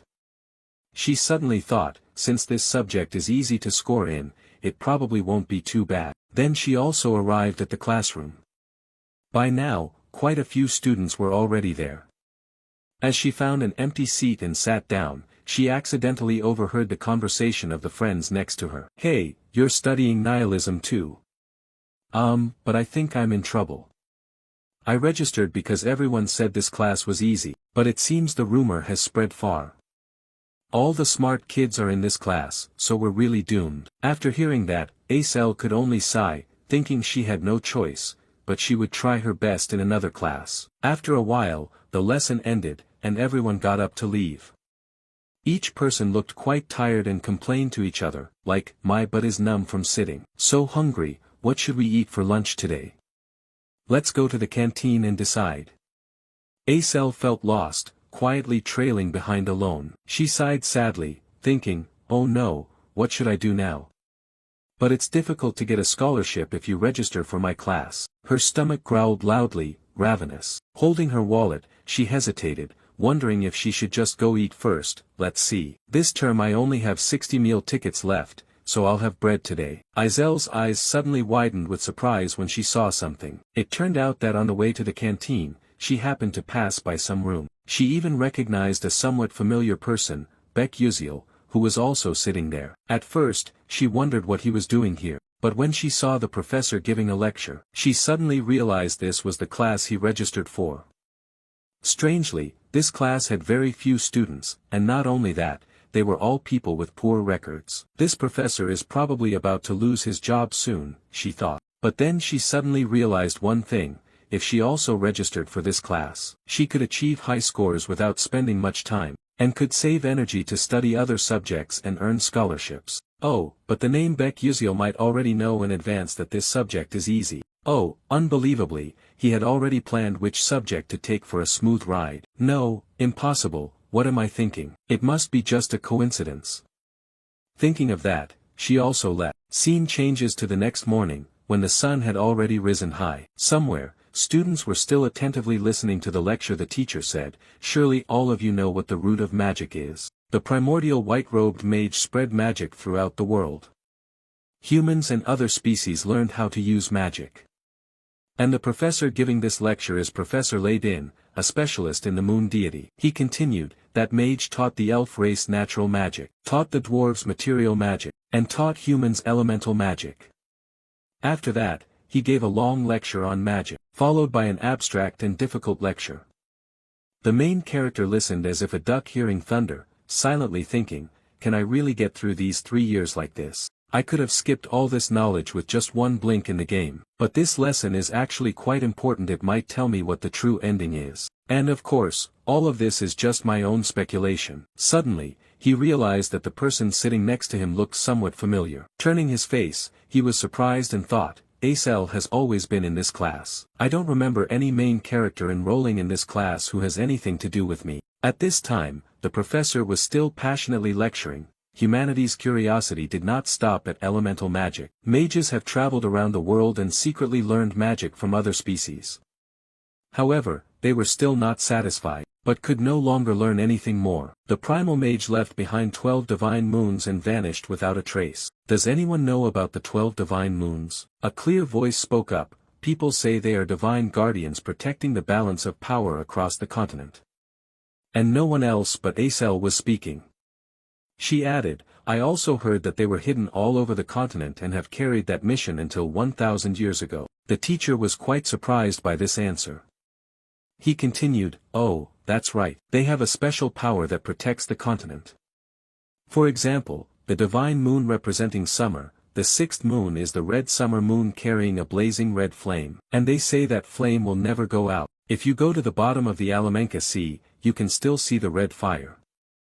So if anyone's curious, you can check it out. After hearing this, the male lead thought he had misheard and shivered inwardly, thinking, damn, is the teacher joking? If a living creature intrudes into the territory of the Alamanca Sea King, they will die immediately. At the podium, the teacher was still enthusiastically continuing.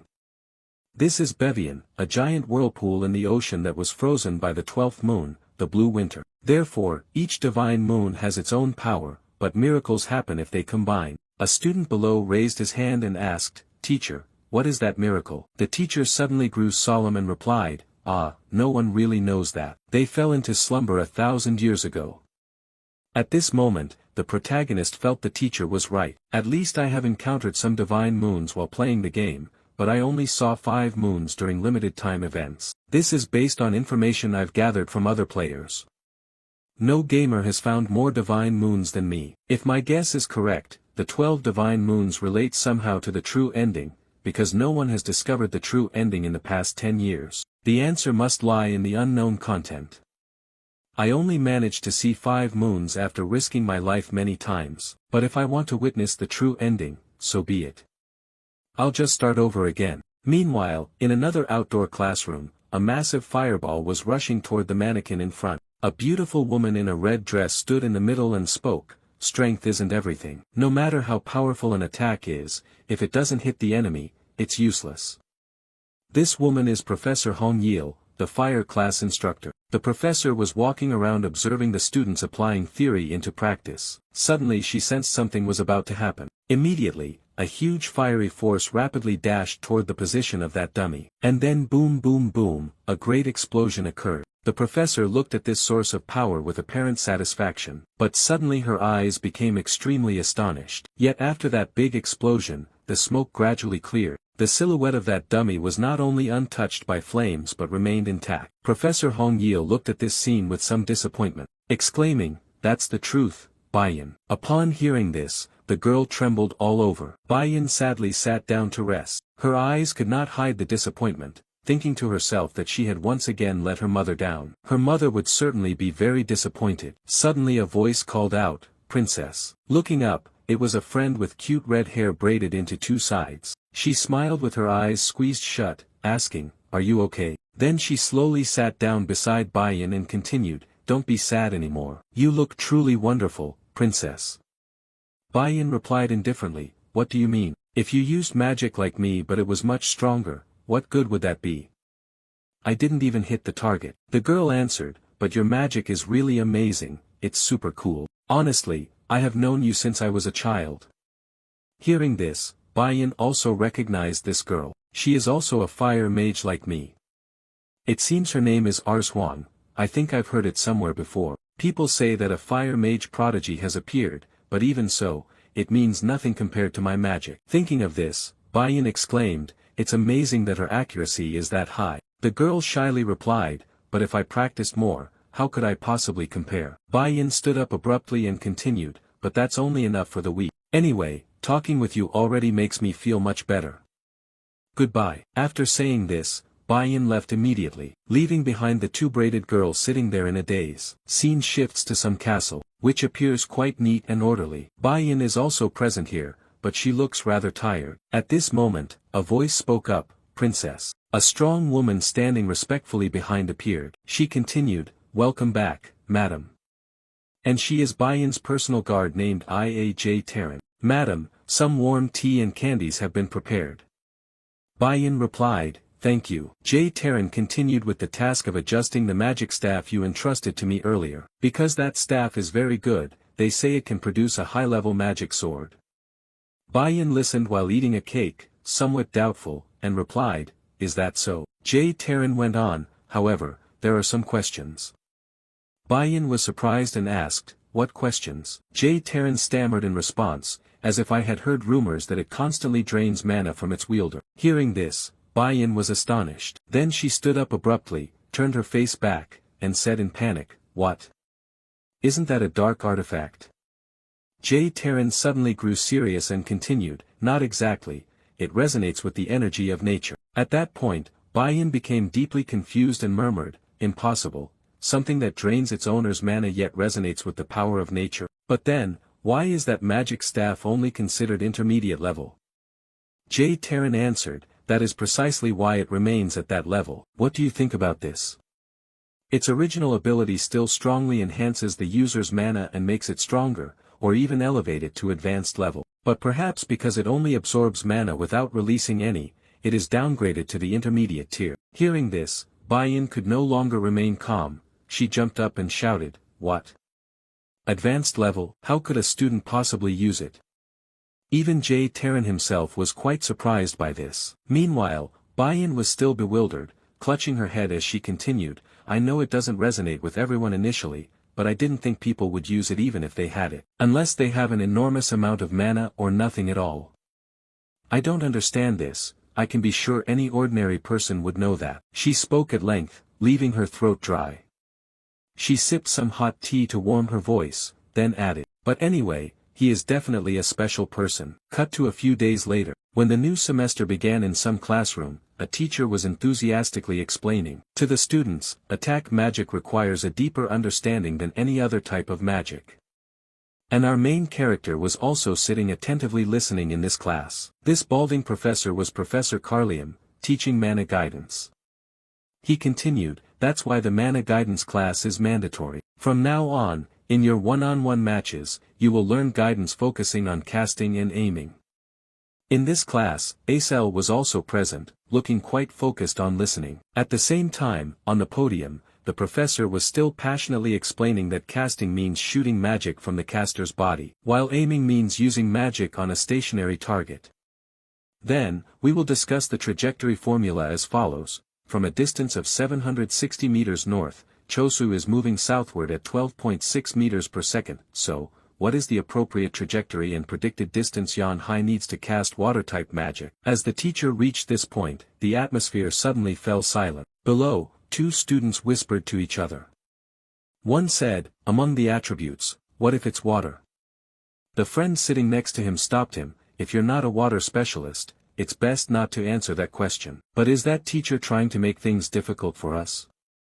The male lead sounded quite sleepy hearing this.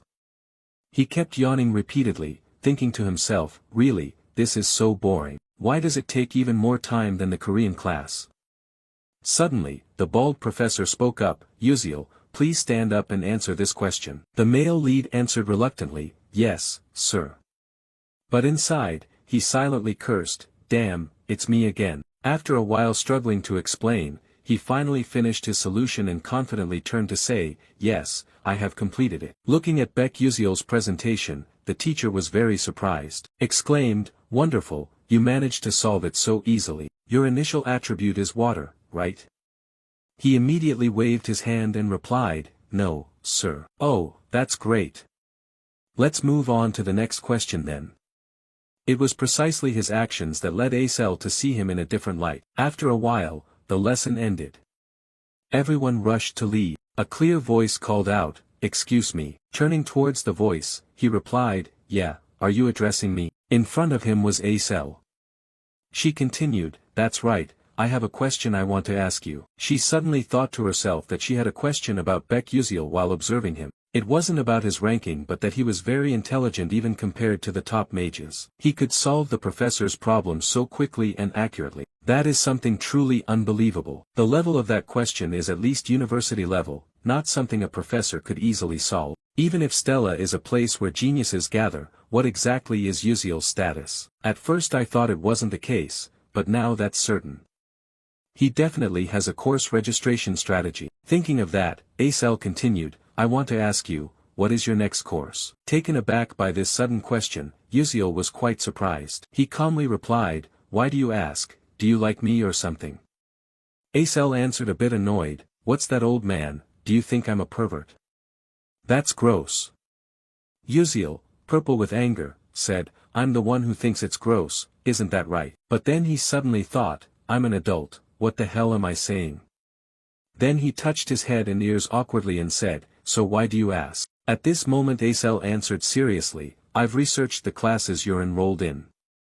It seems they are classes where you can easily get high scores. I won't beat around the bush and want to ask you directly. Where did you learn that strategy? Because this is quite important to me." After hearing that, the male lead thought to himself, "I was wondering what she was going to ask, now I understand." Immediately after, he waved his hand, laughed out loud and said, "Haha, what do you mean? The classes, well, it's probably just a coincidence here. If that's all, then I'm leaving." With that, he also turned his back and walked away. Acel was quite surprised by his indifferent attitude and blurted out, "What?" Watching that figure leave, she was unwilling and called out after him, "Hey, wait." But he no longer bothered to care. She mustered all her courage, lowered herself, ran after him, and called out, "Please wait." At this moment, the male lead also heard and stopped. She gasped and said, "Please, wait a moment." Uziel replied, "What is it? Why are you following me? Go learn that stuff from someone else. There are plenty of skilled people here, or just imitate me." "You said you had already researched it." After hearing that, Acel stammered in response, "But anyone who studies divination can get an A+, so it's not that important. But if I sign up for the same class as you, it might negatively affect your grade." At that point, her eyes suddenly grew sad. She felt a bit guilty toward him, thinking that if he didn't get the scholarship, it would be a loss for him. But even in this situation, he still worried about someone else's grade. The male lead looked at her pitiful face and suddenly thought that although he was a bit troublesome, she would always be the female lead. Suddenly, she put on an innocent and cute expression and said, "But anyway, could you recommend a class to me? A class where it's easy to get a high score, please, I'm begging you." The male lead immediately replied, "Do you think that look can persuade me?" The girl raised her hand to her cheek, caressing it, looking puzzled as she continued, "That's strange, isn't it? Usually, when I look at my face, all worries disappear. But this overly confident expression is making the male lead feel nauseous." He said indifferently, "Are you serious?" Acel blushed deeply, smiling with eyes squinted and replied, "Haha, I was just joking. I knew you would react that way. So I've prepared some interesting things to make up for you." The male lead thought to himself, "Using me, to make up?" He mentally shook his head, "Really? Kids these days love to make up for things like that. Just opening your mouth and you can make up for anything." Suddenly, Acel continued, "Do you know about the seventh magic?" Hearing this, the male lead was startled and replied, "Yes, I know," he said. She added, "Really? Not many people know about it, because it is an abandoned tower that has vanished and many spells prevent people from approaching where the tower once stood." However, she was passionately recounting the story but suddenly stopped, when she noticed Uziel's strange reaction. She asked concernedly, "Wait, what's wrong with you? Are you okay?"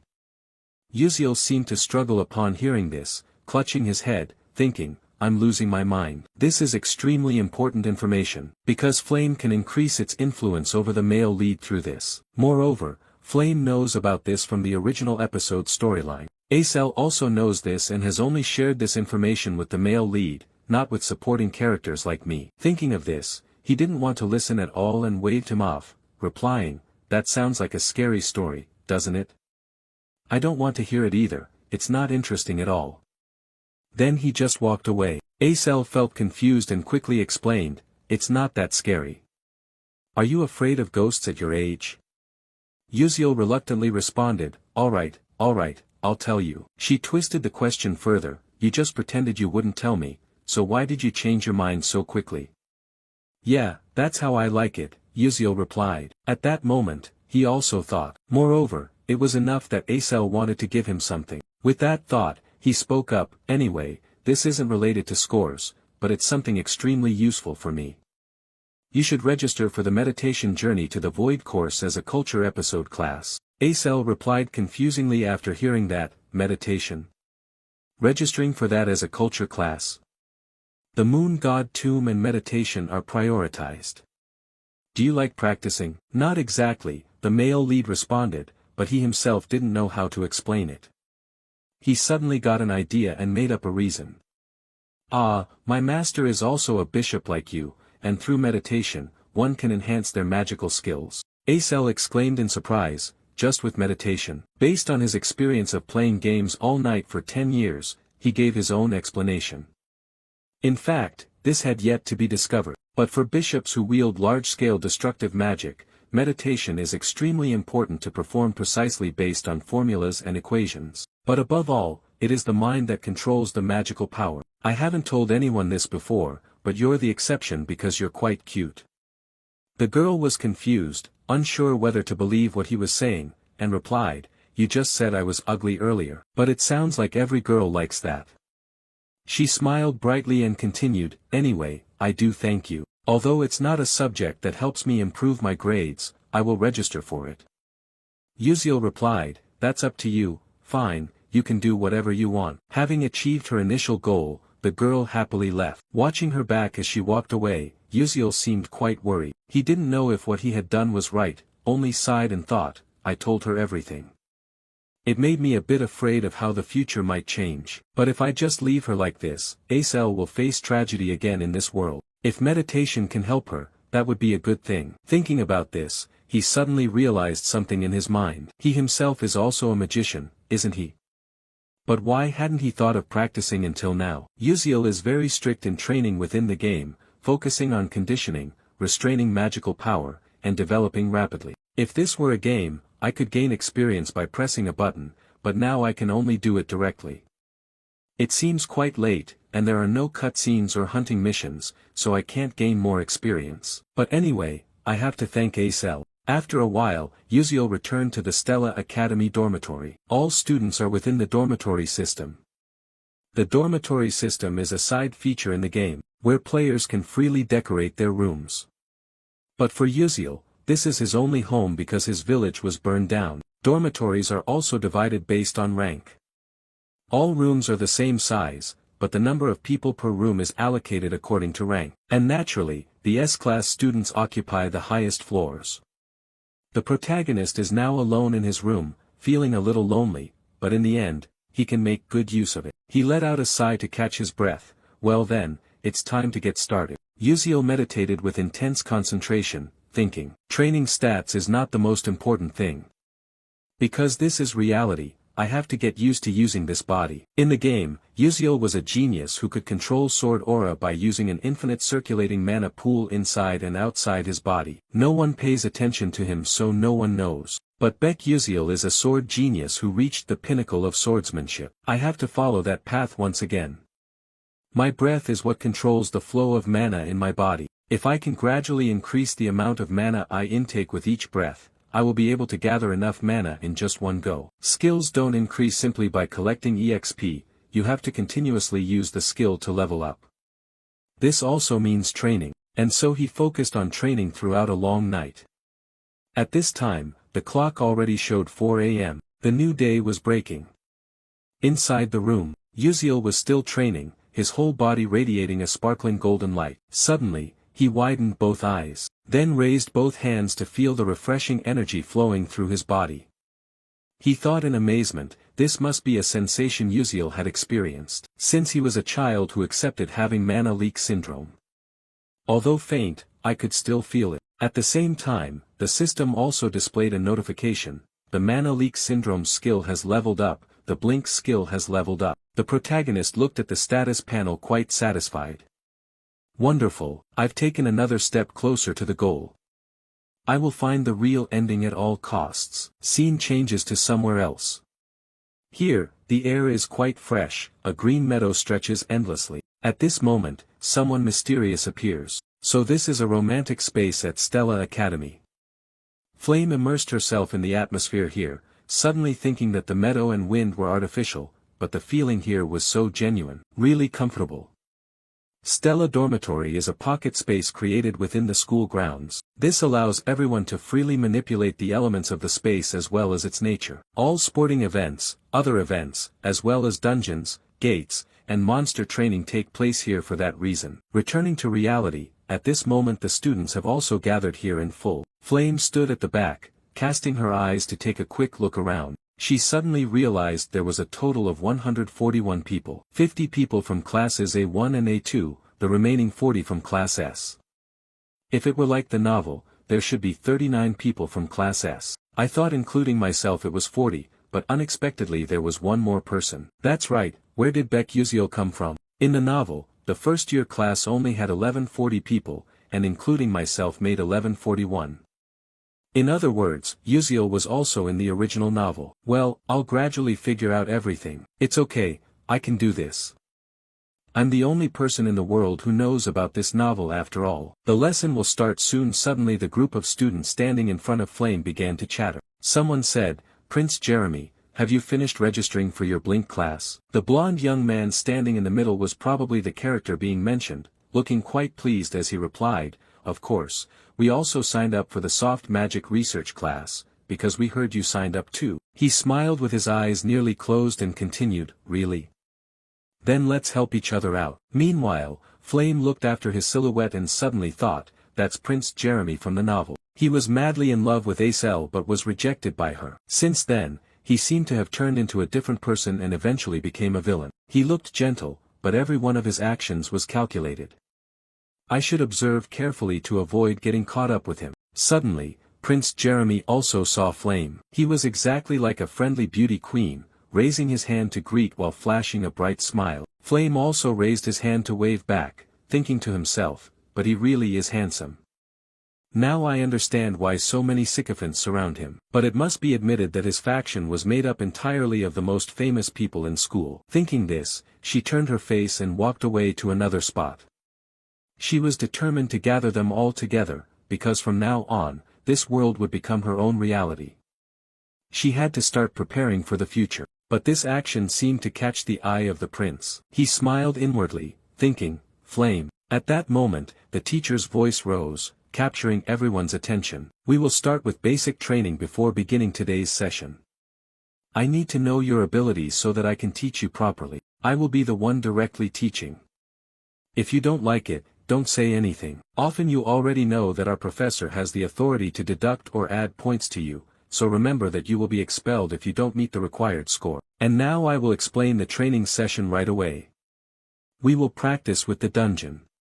I will use scenarios that occur in real dungeons, as well as various traps and monsters, to test all of you. You will get 4 points if you defeat a level 1 monster. 8 points if you defeat a level 2 monster, 20 points if you obtain the point staff. The top 5 students will receive a small reward and shopping privileges.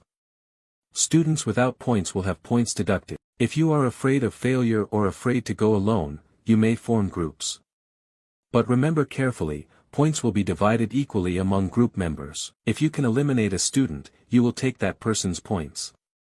With that, the teacher immediately disappeared, leaving only his voice echoing back, "That's all, good luck." Immediately after, the ground suddenly shook violently. The group of trainees panicked and screamed, "What is this? What's happening? The ground is shifting." At that moment, the ground suddenly cracked open, and something rose up from beneath. Flame was also quite surprised, her eyes wide open staring. A huge towering tree appeared, and it seemed like everything around had changed.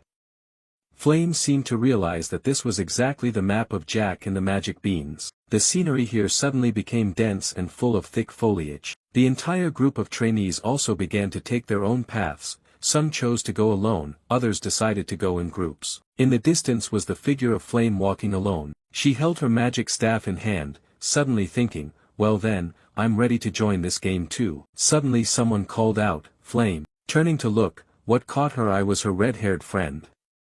She continued, are you planning to go alone during the practice? Flame replied, Jackie. She just suddenly thought that although forming a team during dungeon combat has many advantages, going alone is still better if you want to earn more points. Thinking that, she coldly added, sorry, but this time I want to test myself, so I intend to go alone. The red-haired girl laughed wryly and answered, yeah, I know. You have to share points with teammates, so it's understandable. Flame replied, yeah, that's true, but at this moment, she suddenly thought to herself, is it just me overthinking or is she teasing me? Whatever, forget it.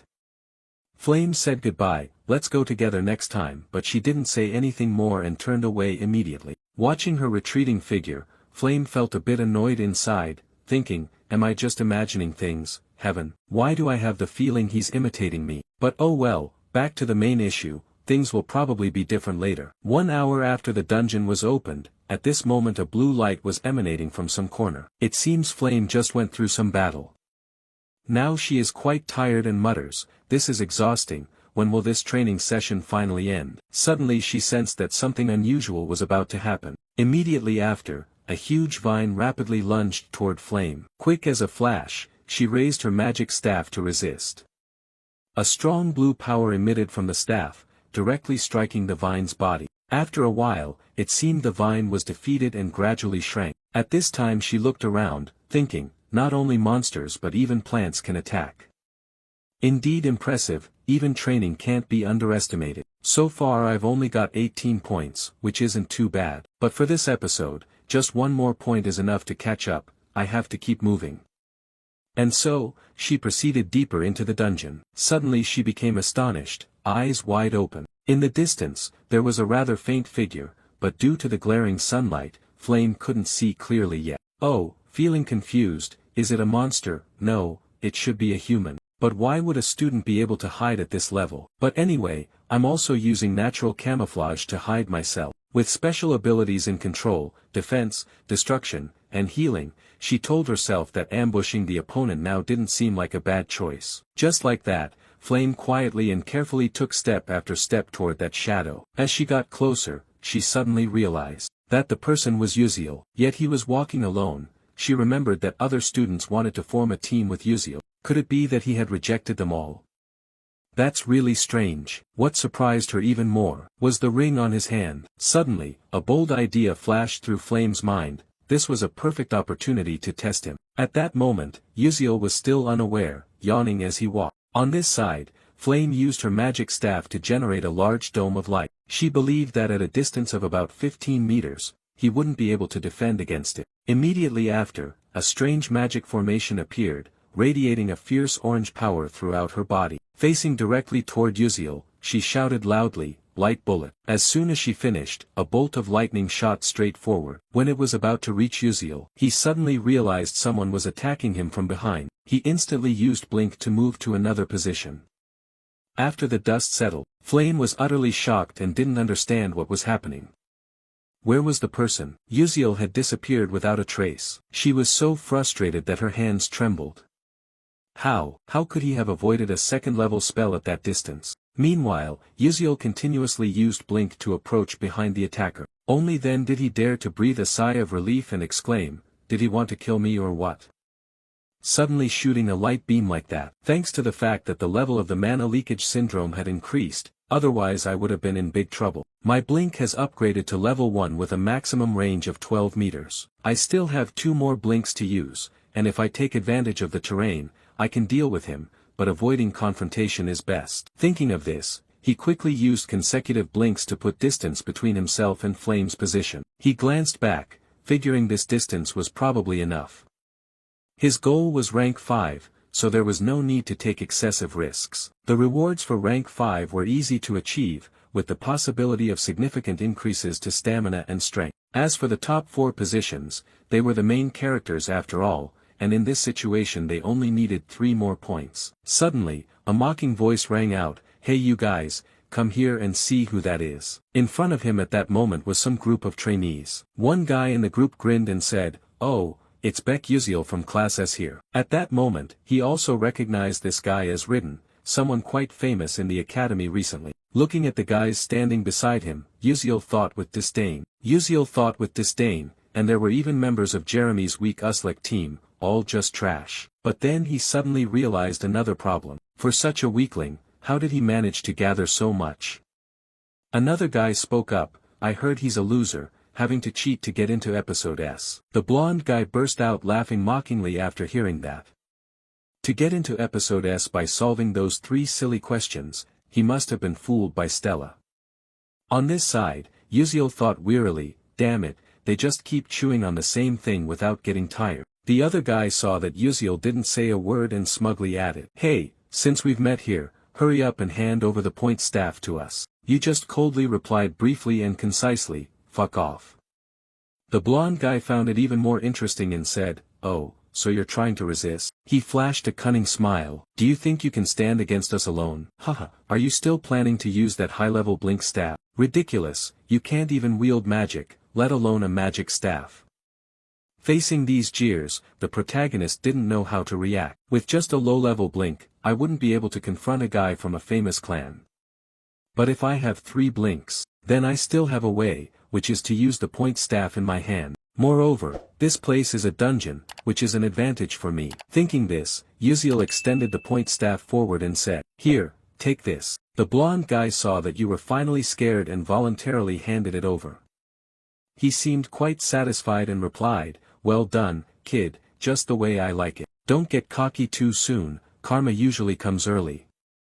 Uziel thought to himself. Seeing that he was no longer on guard, he moved as fast as a blink to get closer, snatched a point stick from him, smiling cunningly. He used the point stick as a weapon to strike directly at his formation, causing it to crack and weaken. The guy gritted his teeth, muttering curses, "Damn it, you miserable civilian." Immediately after, he was thrown backwards, crashing hard into the tree trunk. Ridden went mad with rage, opening his mouth to shout, "You filthy dog." But the whole group was stunned when they saw he had disappeared. Before they could react, a familiar voice called out, "This way." Following the direction of the voice, Ridden turned his face. At that moment, Uziel was standing there. Grinning cheekily, he said, "That was dangerous, but thanks."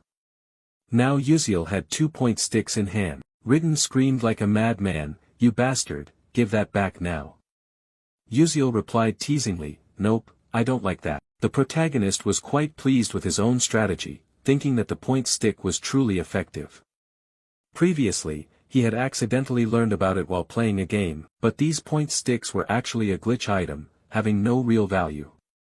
However, due to their absurd hardness, they couldn't be broken by a mage's magic and possessed the strength of most other magical tools. They are useful for magic users, but for a physical attacker, a weapon with a high attack stat is fully utilized. Over here, Ridden ground his teeth bitterly and said, "That bastard, how dare he take my point stick." Then he turned back and shouted at his gang, "Damn it, what are you guys doing? Hurry up and rush to attack." At the same time, the dungeon began to shake. Faced with this situation, Ridden quickly thought, "Damn it, why does the dungeon have to change right now?"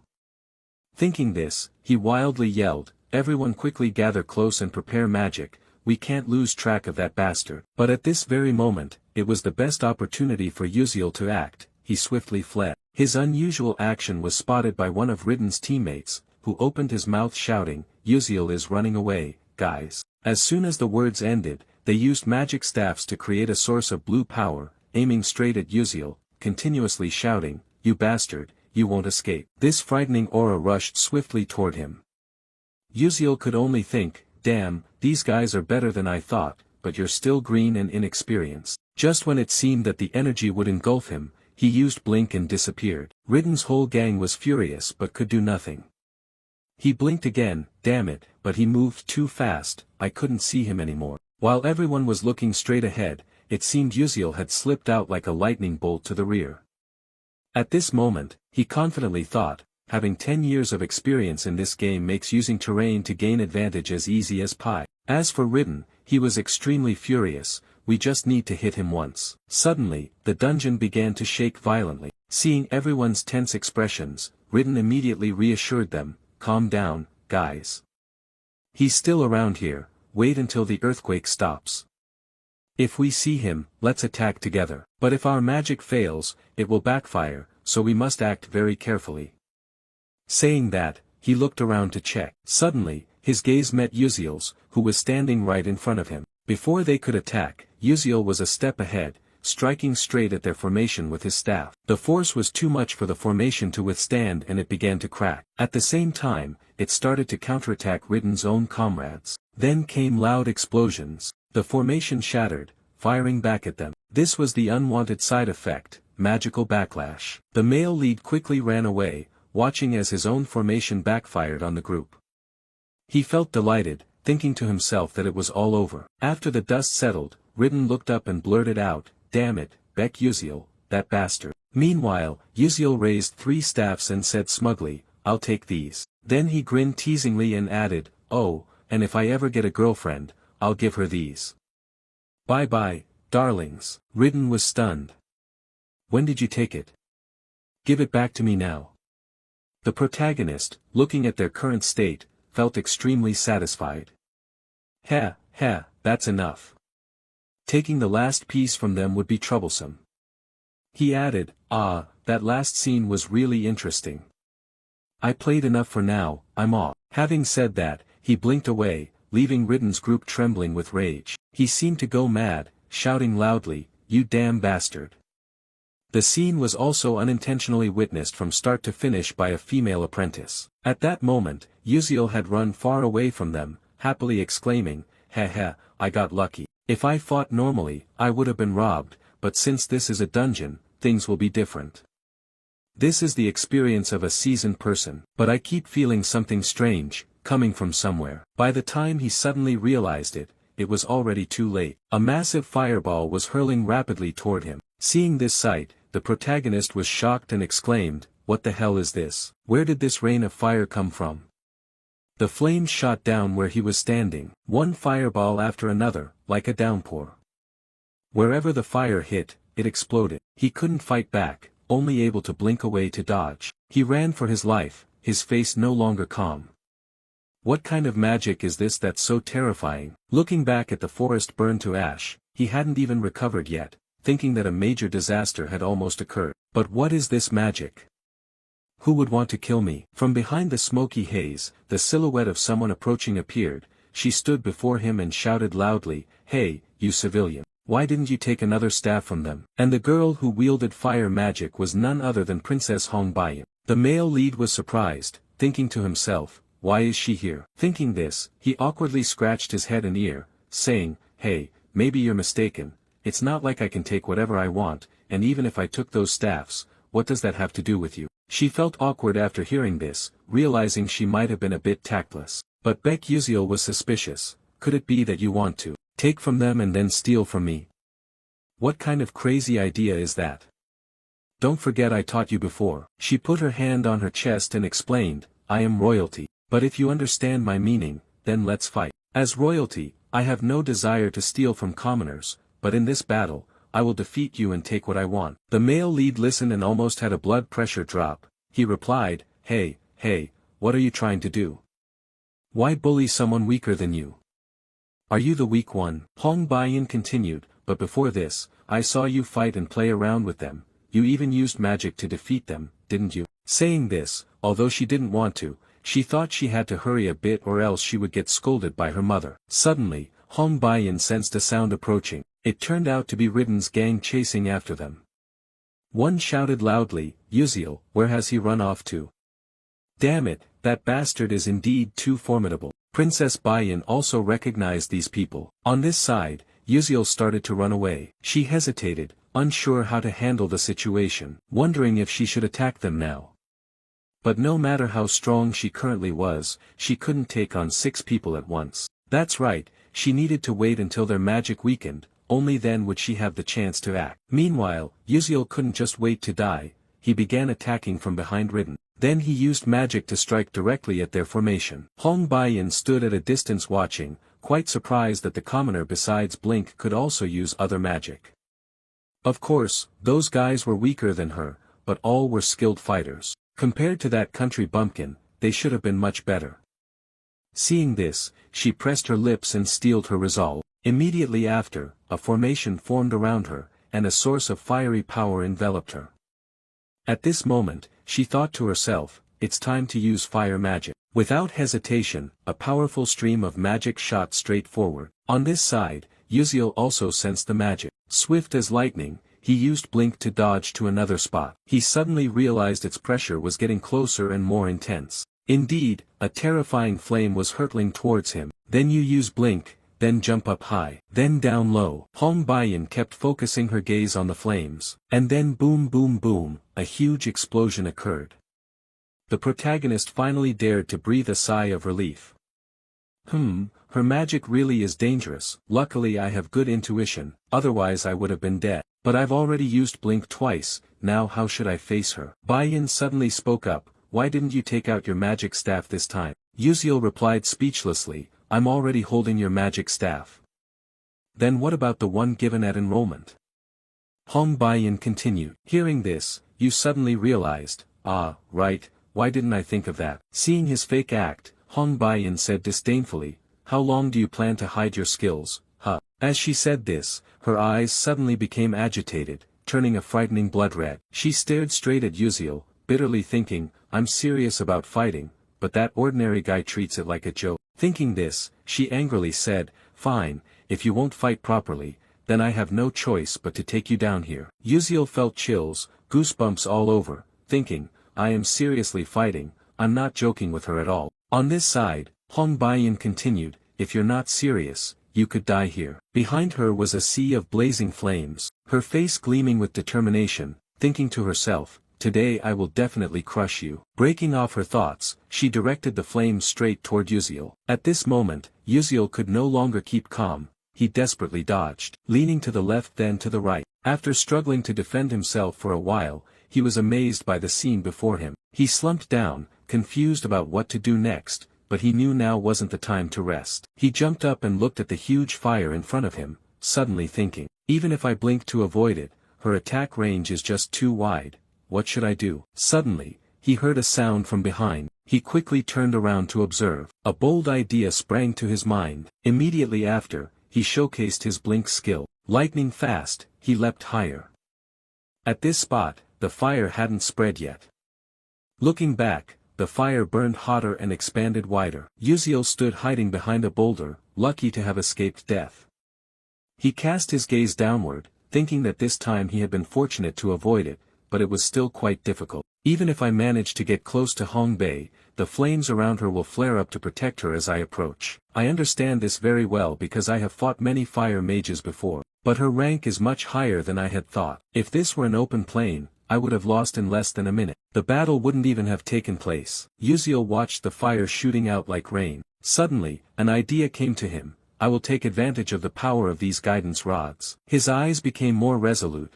No one here knew yet who would be defeated. Ending his train of thought, he boldly charged straight into the fire. Countless sparks shot towards him. At this moment, the mana leak syndrome activated. He gained a sixth sense and accelerated his perception of time. To him, time seemed to stop. He could easily slash through Hong Baiyin's magic spells. Witnessing this, Hong Baiyin couldn't believe her eyes and exclaimed, no way, how could he use a weapon against magic? How could this be possible? Uziel was still struggling in this fierce battle. He distinctly felt the passage of time, the sensation becoming even clearer. This was no longer a game controlled by keyboard and mouse, but direct bodily movement confronting the mage. The mana barrier grew stronger, and the sixth sense became as vivid as sight and hearing. As for Hong Baiyin, she was baffled and confused. How could this be? In this mountainous forest terrain, my fire magic should have the advantage. If so, the only option left is to increase magical power. Thinking that, she immediately channeled all her strength into the magic staff. Uziel kept wildly slashing at Baiyin's magic, fighting desperately for his own life. Then he ran behind a rock to rest for a bit. He suddenly thought, he couldn't just keep defending, he must break Hong Baiyin's magic shield with this staff. Then he dashed through the flames, approaching her. His footsteps grew increasingly urgent. When he was still not far away, he used blink to quickly close the distance. This astonished Hong Baiyin immensely. She ground her teeth in frustration and turned around. At this moment, Yuziel had stepped into her fire magic battlefield, the two locking eyes with sparks flying. Yuziel calculated that when approaching a fire mage, the explosive magic would push back enemies within a 2-meter radius. As he thought this, he chuckled. For others, it wouldn't be easy, but for someone with as much as 10 years of experience like himself, it was different.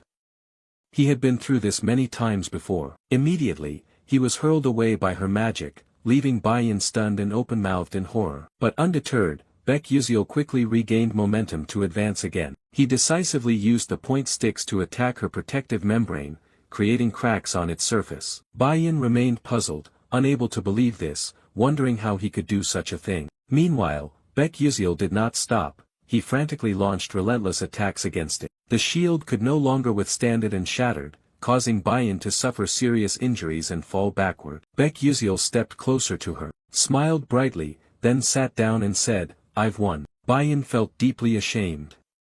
A proud princess losing so humiliatingly like this. She said bitterly, "Who exactly are you?"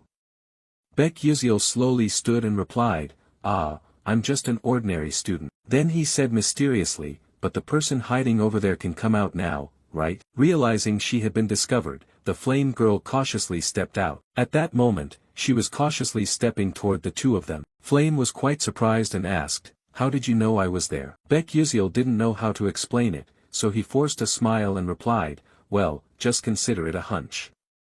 But deep down, he fully understood the reason was quite simple, or more precisely, it was an intuition sensing magical power. Still, how could Flame believe such a silly excuse? She replied absent-mindedly, "Oh, a hunch, you say? Then how did you break the magical shield with an ordinary wand?" Hearing this question, Baek Yuziel went blank. Flame added, "Why don't you explain then? Or do you intend to say that was also just a hunch?" At this point, Baek Yuziel suddenly thought, indeed, scenes like these couldn't appear in a romantic novel like the original.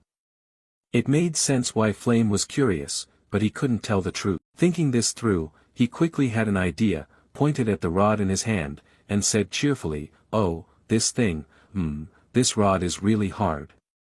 Flame heard it and said annoyed, "What does that have to do with anything? Hard or not, do you think just waving it around can break a magical shield? If that were true, then the knights in this world would have already beaten our mages to pieces." Baek Yuziel admitted this. He thought to himself, "That's exactly right.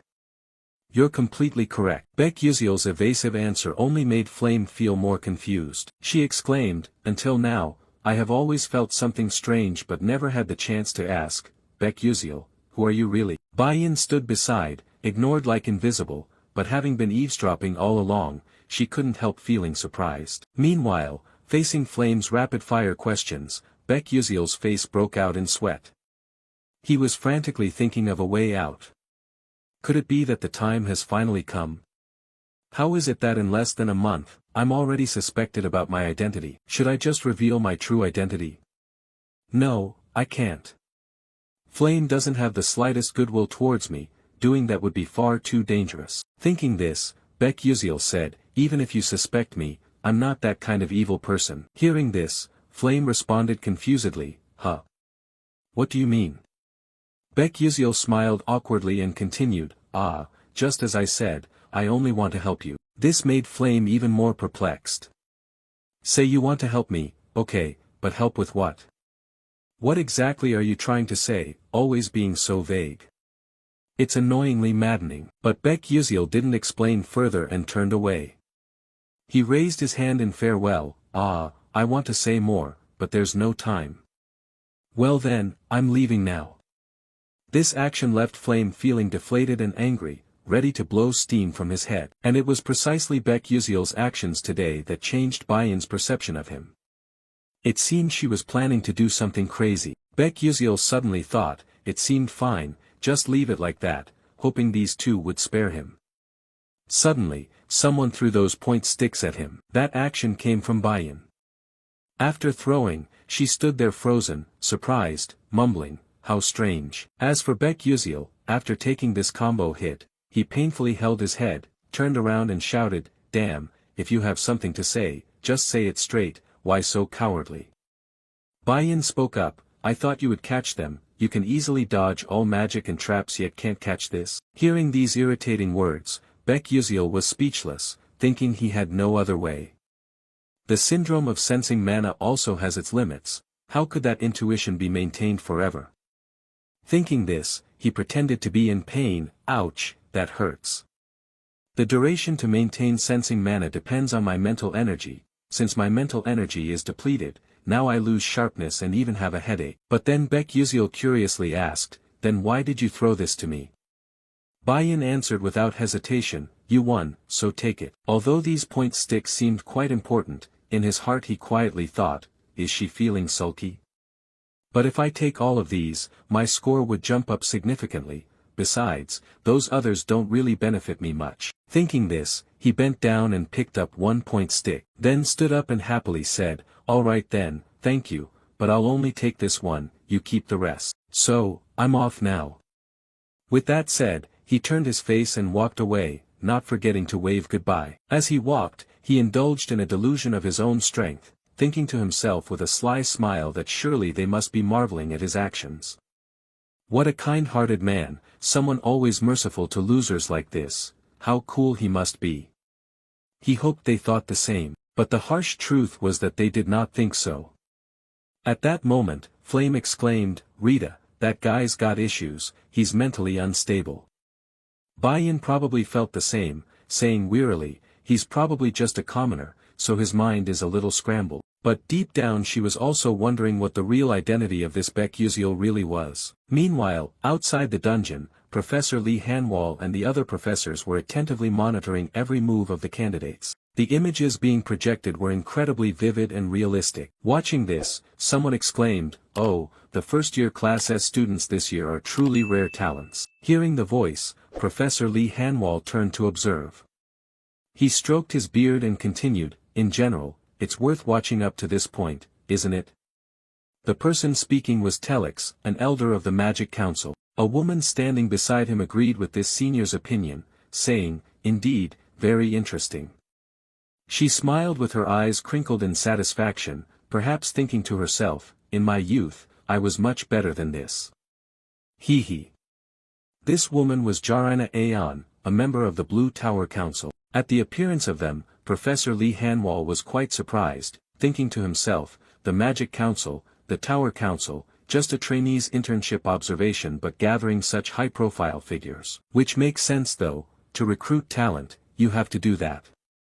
Surely most of the other professors are also watching this internship session. Suddenly, everyone around murmured and exclaimed loudly, "Look, look." Following that, Professor Lee Hanwol also turned his face, looking toward the screen in front. They saw images of two male students seemingly preparing to clash. Quickly, everyone had identified these two trainees' names. They exclaimed, "Hyun Yang and Ma Yuziang are facing each other now." Immediately after, Hyun Yang made the first move. He used his magic staff to create an extremely powerful spell directed straight at his opponent. On the other side, Ma Yuziang showed no fear at all, calmly standing and observing. And then as it came close, he channeled energy and blinked up high, even blinking 3 times consecutively to dodge the opponent's magical force. This amazed everyone present. Jarina Aeon said, "Oh, damn, he can actually activate triple level 3 magical blink consecutively, truly amazing." Professor Telix was equally surprised, right, at age 17, he has already accomplished that. Professor Lee Hanwol kept his eyes fixed on the screen, thinking that usually an ordinary sorcerer needs to be at least 25 years old to reach level 3. Yet Ma Yuziang at just 17 could already skillfully use level 3 magic. It was truly unbelievable. Suddenly, a voice exclaimed in surprise, "Look, look." Both of them were proficiently using 3 elemental attributes.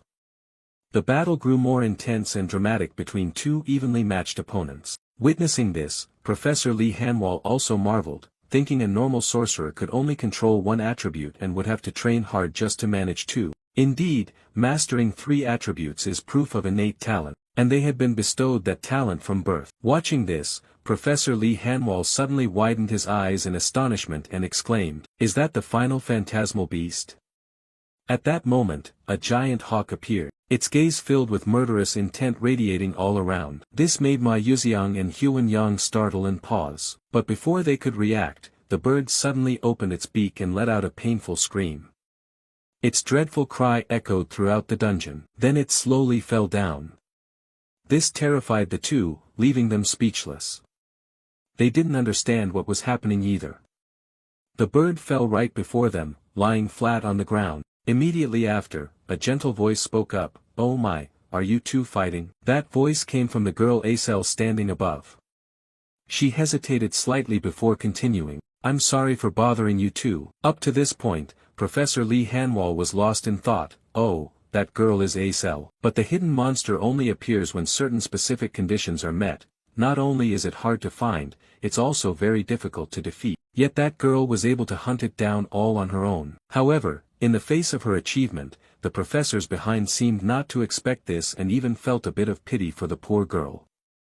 One said, "The eldest daughter of that traitor, such a shame, if her father hadn't committed such a heinous act, her talent would have blossomed even more." As he spoke, he suddenly widened his eyes in astonishment. "Huh, what is that?" "That is the princess of the Adalabit kingdom, but who exactly is that opponent of hers?"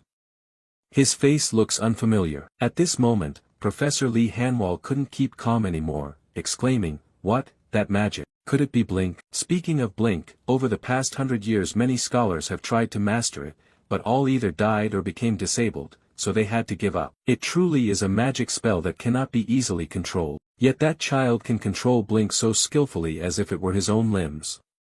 Elder Telix of the Magical Council thought silently. He was no less astonished than Professor Lee Hanwall. In that silent atmosphere, someone couldn't help but ask aloud, "Who exactly is that teenager?" Professor Lee Hanwall immediately responded, "The student's name is Baek Yuziel. He is an exceptionally special student who can use Blink as his signature magic." Upon hearing this, everyone was extremely astonished. Another person spoke up, "Blink can be a signature magic. This is completely different from the innate talents of Ma Yuxiang, Huan Yang, or Acel." Elder Telix also said somewhat confusedly, "Oh, is that so? But why doesn't he use other magic and just play around? If he used magic, the one-on-one duel would have ended already. I really still can't understand." No sooner had he finished speaking than someone entered and said, "No, he is fighting for real." Following the direction of the voice, everyone present turned their faces to observe. The sudden appearance of this person shocked them into stammering, "Are you Eltman Eltwin?" He added, "From the very beginning he was really fighting, you all just didn't see it, right? That's truly interesting. I mean, watching that pupil fight reminds me of knights who existed in ancient times." Upon hearing this, someone exclaimed in utter shock, "You said knights? Oh, how can this happen? It's unbelievable." Telix was no exception. He said very surprisedly, "Do you mean the knights disappeared along with cold weapons?" Note, cold weapons are those unrelated to fire or explosions and don't use gunpowder or other explosives. But how could such a young student possibly do it? It's truly miraculous.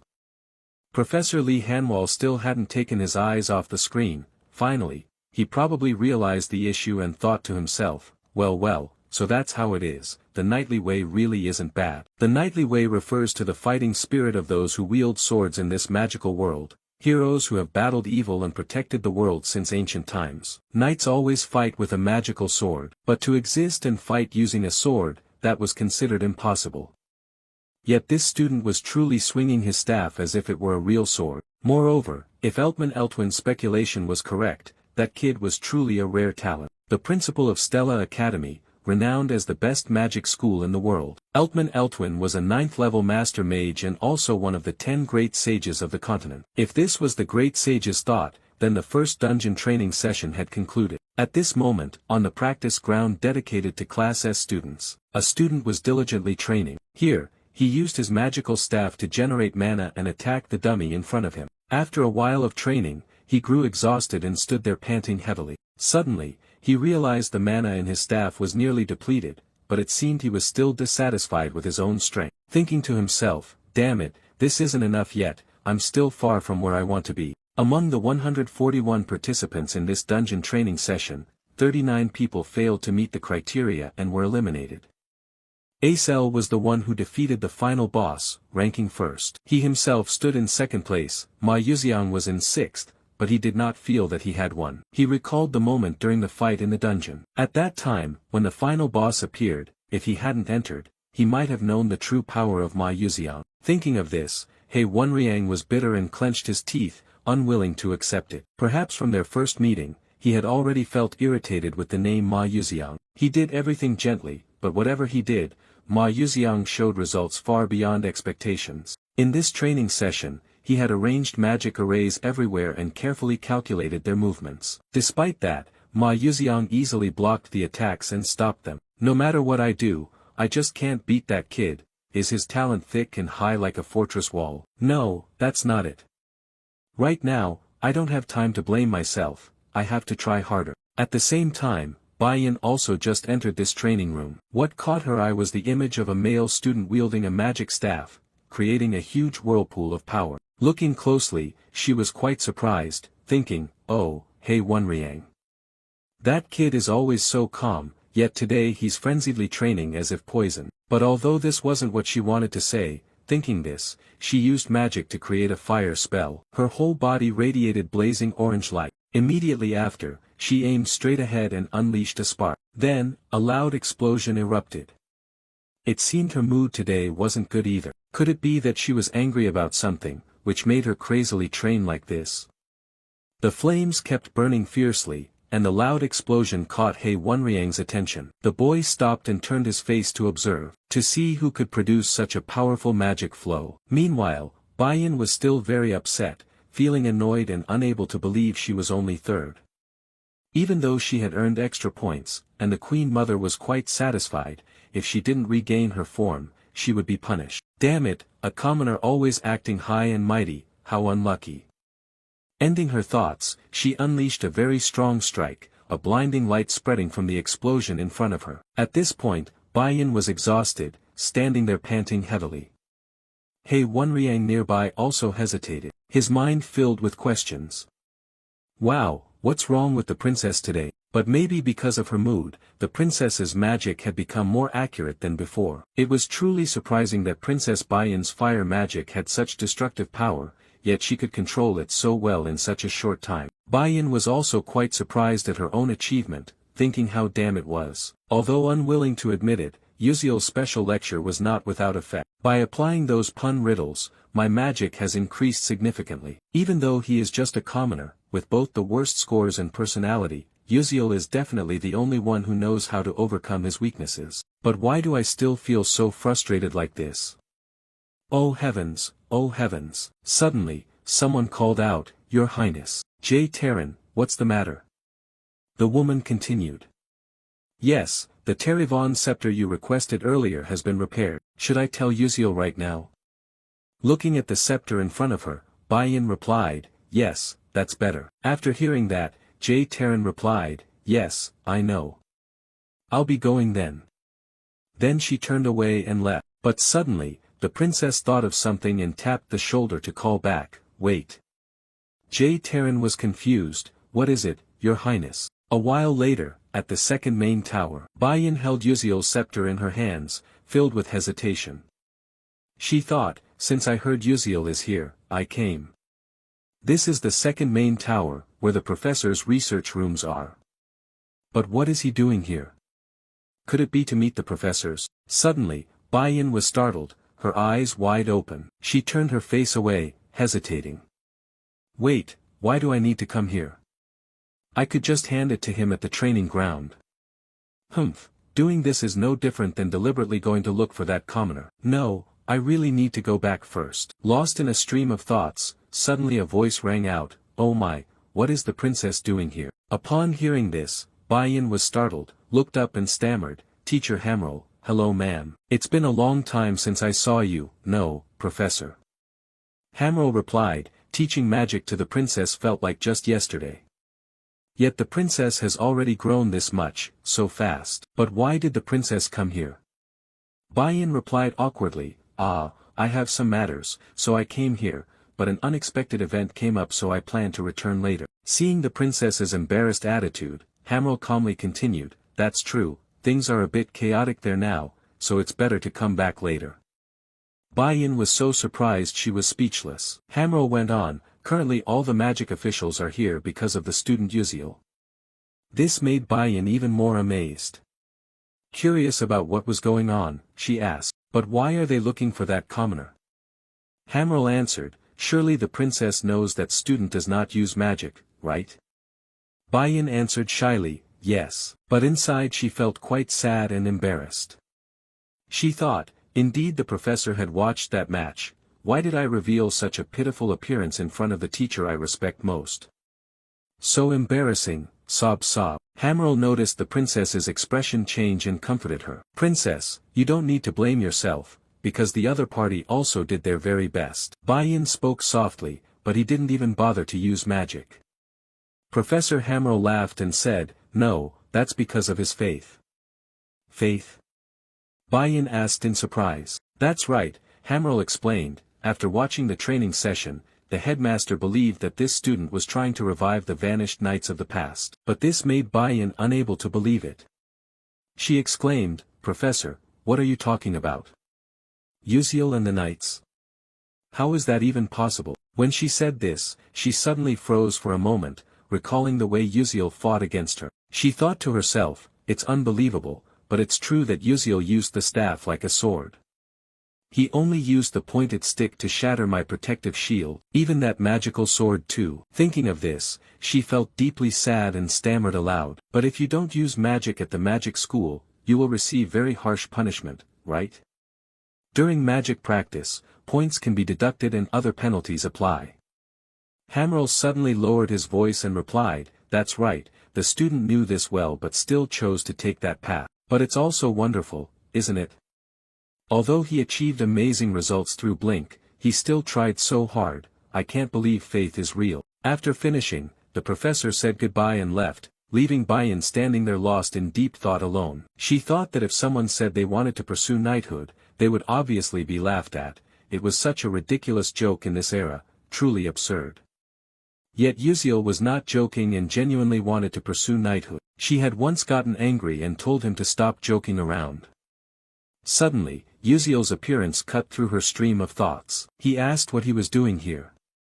Not only that, he was chewing on the 5th rank herbal prize, ethelic, in his mouth. Bai-yin suddenly felt flustered, her cheeks flushing red. Then she composed herself and replied, "Yeah, I'm not here looking for you."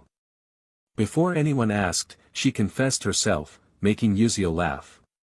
"Hey, who said anything about you?" he said. In response to his teasing attitude, Bai-yin cast a sharp, cold stare that made the protagonist clamp his mouth shut, saying no more. Bai-yin held out the box in front of the protagonist and said coldly, "All right, take this." Just seeing the box, Yuziel was overjoyed, his eyes sparkling bright. Grateful, he said, "Oh, it's Terivon, thank you so much." When he opened it to check, he gasped, eyes wide, looking at the beautiful, gleaming sword before him, thinking to himself, "Wow, this is the invisible sword. Indeed, Adalabit's craftsmanship is excellent. What a wonderful help to the princess. With the money I currently have, I can't buy this." Thinking this, he asked if he could keep the box, but his true intention was clear on his face. If he sold it, it would probably fetch a high price. Bai-yin replied with fatigue, "Up to you." After listening, Yuziel felt joyful inside. "I finally earned some money, though it's a bit intimidating." Seeing his excited attitude, Bai-yin shook her head in exasperation. Commoners really just think that way. But inside, she still felt puzzled about something she didn't dare to ask directly. After some thought, the princess gathered all her courage to ask, "Hey Yuziel." The male lead replied confusedly, "Yeah, what's up?" Bai-yin continued, "Do you really not use any other magic?" Faced with this blunt question, Yuziel froze for a moment, unable to say anything. After asking, Bai-yin also felt a bit awkward, blushing deeply on both cheeks. She turned her face away and left. "Ah, it's nothing, I'm going now." The male lead stood dumbfounded, watching her figure fade into the distance. Then he also turned and walked away. As he walked, he thought about the magic question. But then he recalled that Professor Lee Hanwol had said something similar earlier. Though the professor spoke as if he understood his feelings and respected his opinion, he didn't understand any of it. There must be something good about it. As long as I have this magic sword in hand, I feel somewhat reassured. Thinking this, he exclaimed, by the way, I should try it out. Let's see how powerful this sword really is. A little later, he arrived at the training ground dedicated to Class S. Holding the sword in hand, he mumbled, let's see, just need to channel mana into this. With that, a fiery glow emanated around his hand, and right after, a sharp sword formed. Looking at the sword, he marveled, wow, so beautiful. It's better than I thought, isn't it? Then he suddenly fell silent, thinking, but if Flame wields it, it's different, it will have even more beautiful colors. The female protagonist Flame is a very special existence. Although she is human, she can still handle the magic of dwarves and elves. That wand alone, no one can use it because it continuously consumes the user's mana. But Flame can recover mana using natural energy and uses that wand as a special technique. As for me, I don't have a bit of mana. Even though I have tried to absorb mana continuously, due to magic leakage, mana cannot accumulate in my body and is pushed out. In other words, the mana concentration in my breath will become Teravon's clue. At that moment, he suddenly remembered he hadn't touched that damn system for a long time. He opened the system and murmured, I have to check my status, right? Immediately, a status panel appeared. Uziel's attribute values, muscle strength 77%, senses 29%, agility 87%, stamina 55%, endurance 97%, mental power 43%, mana experience remaining 0. Skill, blink level 1. Trait, delay due to mana leakage level 2. Muscle strength plus 5%, agility plus 8%, senses plus 15%. The sixth sense is activated by consuming the user's mental power, detecting mana within an 18m radius, and automatic perception acceleration activates when it detects the user is in danger. Blood circulation speed plus 1%. After reading the status board, he happily thought it was great. He had consumed the rank 5 reward herb, so his muscles had grown a little. But in the future, with a weapon, he could accumulate experience more directly. I have to practice using the sword, I'll probably be very busy from now on. Transition to the next morning at the academy, in a classroom, the voice of a mage echoed. Starting today, we will practice true magic spells. Everyone spread out and raise your magic staffs to practice. This professor is Professor Varian, the defensive magic instructor. After explaining for a while, he went down to observe the students practicing. Everyone seemed very focused, only the shouts could be heard loudly, magic shield, magic shield. The professor looked quite pleased, smiling with eyes nearly closed, thinking that this year there are many excellent students. It's good to rank by levels. Suddenly, he was shocked and froze. While all the students were enthusiastically practicing, Uziel was just standing still doing nothing. The professor silently thought, is that student really the rumored S-class student? An S-class student but from a commoner background, possessing a mid-level magic staff. Moreover, he ranked 5th in the recent dungeon training session. Damn, it was irritating to watch. Thinking this, Professor Varian approached with a fake smile and asked, hey, you there, you're Uziel, right? Yes, but why aren't you practicing at all? The male lead didn't know how to explain, so he forced a smile and said, it's because I'm currently learning a different defense method, so I don't need to study basic magic. Upon receiving the answer, the professor continued, oh, really? I'm quite curious about this so-called different defense method of yours. But in his heart, he thought, this arrogant brat. If it were Princess Bayan studying magic inherited from a Dalabit, that would be one thing, but what does a mere commoner know to dare look down on my class? Not bad, kid. Still, he recalled hearing that this kid Uziel didn't use any magic besides blink. Oh, then I've got some fun for you. Haha. With that thought, he put on a forced cheerful smile and said, oh, then why don't you demonstrate that excellent defense skill of yours to your classmates, so that everyone here can broaden their horizons a bit. The opponent will be. He paused a few seconds, turned his face toward the back, then continued, the opponent will be Morso from Class B, what do you think? In his gaze, a distant student named Morso stood smirking, looking excited and cocky as he waited for Uziel's response. The professor thought to himself, as a lecturer of defensive magic, personal relationships are very important for me to continue at this school within the Scalvan Empire. It would be very beneficial if he performs well, I would gain some prestige too. What could be better than if he shows strong magic skills in front of a Class S student as well? After thinking for a while, Uziel replied, "All right, sir, if you wish, I will comply." As soon as he finished speaking, the teacher said enthusiastically, "Then you students, step onto the arena."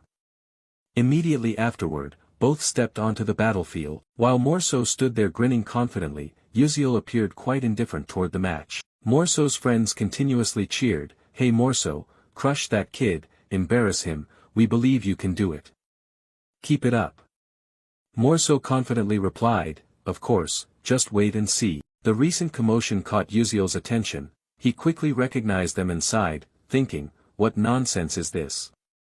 Looking closely now, he saw they were the gang of Uslek and Ridden from before. Those bad kids, but it's fine. After all, this is a required class I have to attend.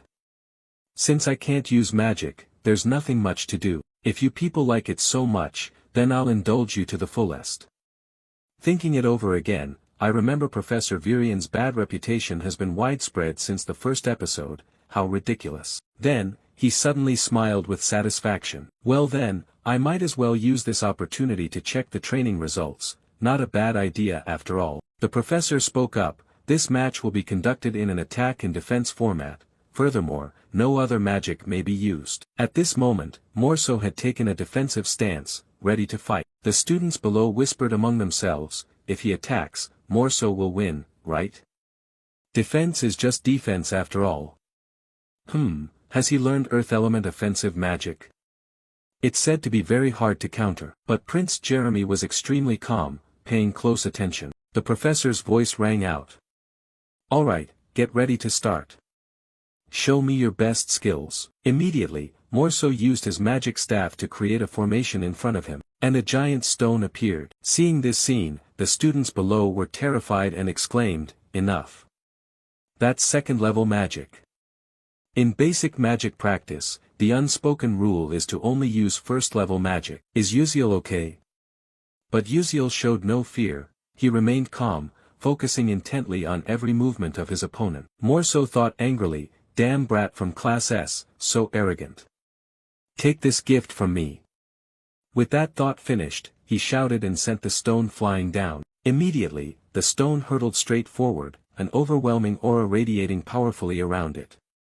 Uziel also sprang into action. He channeled mana into the magic staff in his hands, and instantly, a sword appeared. Without hesitation, he swung forcefully forward. The stroke seemed gentle but its power was not to be underestimated, and the opponent's stone was shattered into clouds of smoke by Uziel's slash. Even the teacher stood stunned for a moment, speechless. Prince Jeremy didn't seem overly surprised. Morso was so shocked he trembled, exclaiming, "No way, has my magic disappeared?" The truth was that Uziel had sliced it away entirely. The students below murmured in amazement. One remarked, "It looks like he cut the magic with a sword," while another replied confusedly, "But the magic really vanished." "That's impossible." The one heartbroken at this moment was none other than Professor Virian, who pondered, "It can't be as simple as slicing it away and making it vanish, that's illogical." Yet, has Uziel truly annihilated Morso's magic? Within all magic, traces of mana always exist. If the mana is separated, the magic disappears. Could that be the method Uziel used? Meanwhile, Uziel lifted the sword to examine it, smiling with satisfaction. He thought it worked better than expected.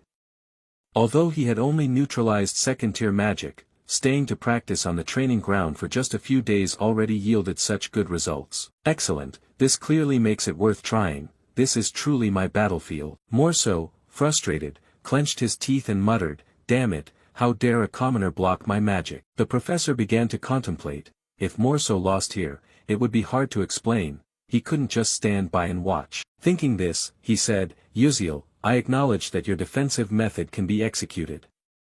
However, that method only blocks magic one at a time, so it still has limits. For example, what if attacked in large numbers? These words seemed to hint at Morso. He quickly grasped the professor's meaning and flashed a cunning smile. Uziel sighed in exasperation, thinking that the teacher liked to say so many pointless things. Suddenly, he widened his eyes in astonishment. On this side, Morso had already started to act.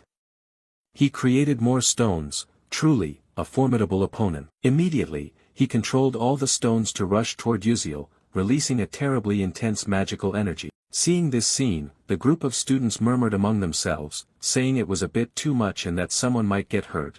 Why didn't the professor call for a stop? Morso smiled smugly, thinking this was the end. The piercing stones charged forward. The situation was becoming increasingly tense, and Uziel was shocked, his eyes wide open. Watching the large and small stones rushing quickly toward him, the protagonist thought. There were a total of 11 stones flying in. If he couldn't use Blink to cut them, then there was only one way to block them all. Thinking this, as the stones came close, Uziel remained unflinching, gently swinging the sword in his hand to block them. He acted lightly as if nothing was happening, but immediately all the stones exploded simultaneously. Witnessing his advanced magic being easily blocked by Uziel, Morso experienced a full range of emotions from surprise to rage. His eyes red, teeth clenched, he exclaimed, "Ha!" bitterly thinking to himself, how could my strongest magic be blocked so simply? By what strength, by what power could a hated commoner do this? Damn it, this is crazy. On the other hand, at this moment, the one who was freaking out was Professor Varian. He bitterly thought, damn it, what is this? What the hell is that kid Morso doing? This is doomed. If he loses, I'll be in trouble. What should I do? Over here, Uziel was also a bit surprised by his own magic, exclaiming, I've tried doing what I saw in other games, but it seems not bad at all, pretty good. This is the technique called panning. The downside is that the mental energy required to maintain its shape is multiple times greater than normal strength, therefore, stamina quickly drops right after use. Moreover, its defensive capability is weaker when blocking only a single object, so in reality, it's very difficult to use. Luckily, this is just a training match, otherwise there's no telling what could happen. Below, the group of trainees were buzzing with chatter. Wow, this is the first time I've ever seen this, it's almost like a magic shield. Oh, so there's magic like that too, amazing. Morso will definitely lose soon. At the same time, Morso clearly wasn't happy at all. He was confused, his anger dropping. He exclaimed, damn it, could it be that this noble son is going to be embarrassed by some commoner like this? I can't accept this truth. Thinking this, he started gathering mana into his magic staff. A strong aura enveloped him. Before Morso's reckless action, the students below nervously whispered behind the teacher's back, hey, look there, using magic again. Wasn't Morso's turn to attack already over? Meanwhile, Professor Varian remained highly focused on observing the battle, ignoring the surroundings. He smiled triumphantly, thinking, that's right, keep charging the attack. Finish off that commoner kid. Morso shouted loudly, die, this time I won't let you off, I can't endure this humiliation. Suddenly, a voice rang out, teacher, smiling triumphantly. Professor was startled and turned around, saying, what is it, Jeremy? Prince Jeremy smiled with narrowed eyes and said, why don't you let Uziel have an attack turn? Caught off guard, the professor froze for 5 seconds, then forced a smile and stammered, well, that's. At the same time, the students began to aggressively bombard the teacher with thoughts, hey, isn't this a basic first-year match? If he's careless, he could get seriously hurt. Isn't it already over? Such an irresponsible professor, can he really be qualified as a teacher? Truly unfit to be an instructor. Varian seemed overwhelmed by the students. Worried, he thought, damn it, I was so focused on the battle that I missed the students' reactions. How could I be so negligent? What should I do now? Jeremy, seeing the teacher remain silent, called out, teacher, will you switch the magic attack turn to Uziel? The professor stammered, magic. While everyone was focused on the professor and diverted their attention from the match, Uziel gained the advantageous position, pressing the sword's edge close to the opponent's neck. At this point, the outcome was already too clear, Uziel was the winner. This victory left a humiliation for Morso. In the end, he had to accept the fact that he had lost. The students below suddenly exclaimed in surprise, wow, Uziel finally won, he's better than I thought. It seemed Uziel had caught the eye of Prince Jeremy, who suddenly broke into a dangerous smile, a smile that foretold ill omens in the future. Scene shifts to the royal palace, a place both magnificent and splendid. Inside, desperate screams echoed, "Ah ah ah, huff huff, please have mercy on me." A stranger appeared, revealing that Morso, after losing to a commoner like Uziel, was being brutally beaten by someone, blood splattering everywhere. The person responsible for this was none other than Prince Jeremy. After a while of tormenting his opponent, the prince walked off wiping blood from his hands. Speaking to the girl in front of him, Vera Jane, she replied, "Yes, sir, please let me know what you need." Jeremy Kelvin glanced at Morso lying beaten on the floor and said, "That classmate is quite injured, did you fail to take care of him? If there is any mistake, I will be very upset." His words seemed to carry a threat. "Make sure you take good care of him, or you will suffer the same fate." Vera Jane responded, "Yes, sir, I understand. You can rest assured." Jeremy added, "That's good then, we can thank her for that." Watching Jeremy's figure leave, Vera Jane worriedly thought, not a loyal minister but a classmate, that's really strange. In the Scalvan Empire, where the power of the empire is determined by magic, Crown Prince Jeremy surpassed all his elder brothers at the age of 12 to claim the throne as heir. Not being a loyal minister meant the Dordan family was permanently expelled from the political arena. In fact, it wasn't only Morso who caught Jeremy's eye, but Uziel's ordinary civilian life would also no longer be peaceful in the future. Cut to the next day at Stella Academy, everything continued on its normal course. In a magic class, an experimental practice session was underway. The onlookers who had been eagerly watching Uziel's challenging duel were still chatting about it. "Hey, have you heard? Uziel from Class S is going into the night path, so weird. A night training at a magic school, could it be he wants to become famous? I heard he even defeated Morso of the Dordan family, which shows he's really capable." "Really? Isn't the Dordan family influential in the Skelvan Empire? This is getting interesting." Flame overheard this and sighed in frustration, thinking, "It's annoying that everywhere I go I hear Uziel's name. I don't care, but for some reason, it bothers me.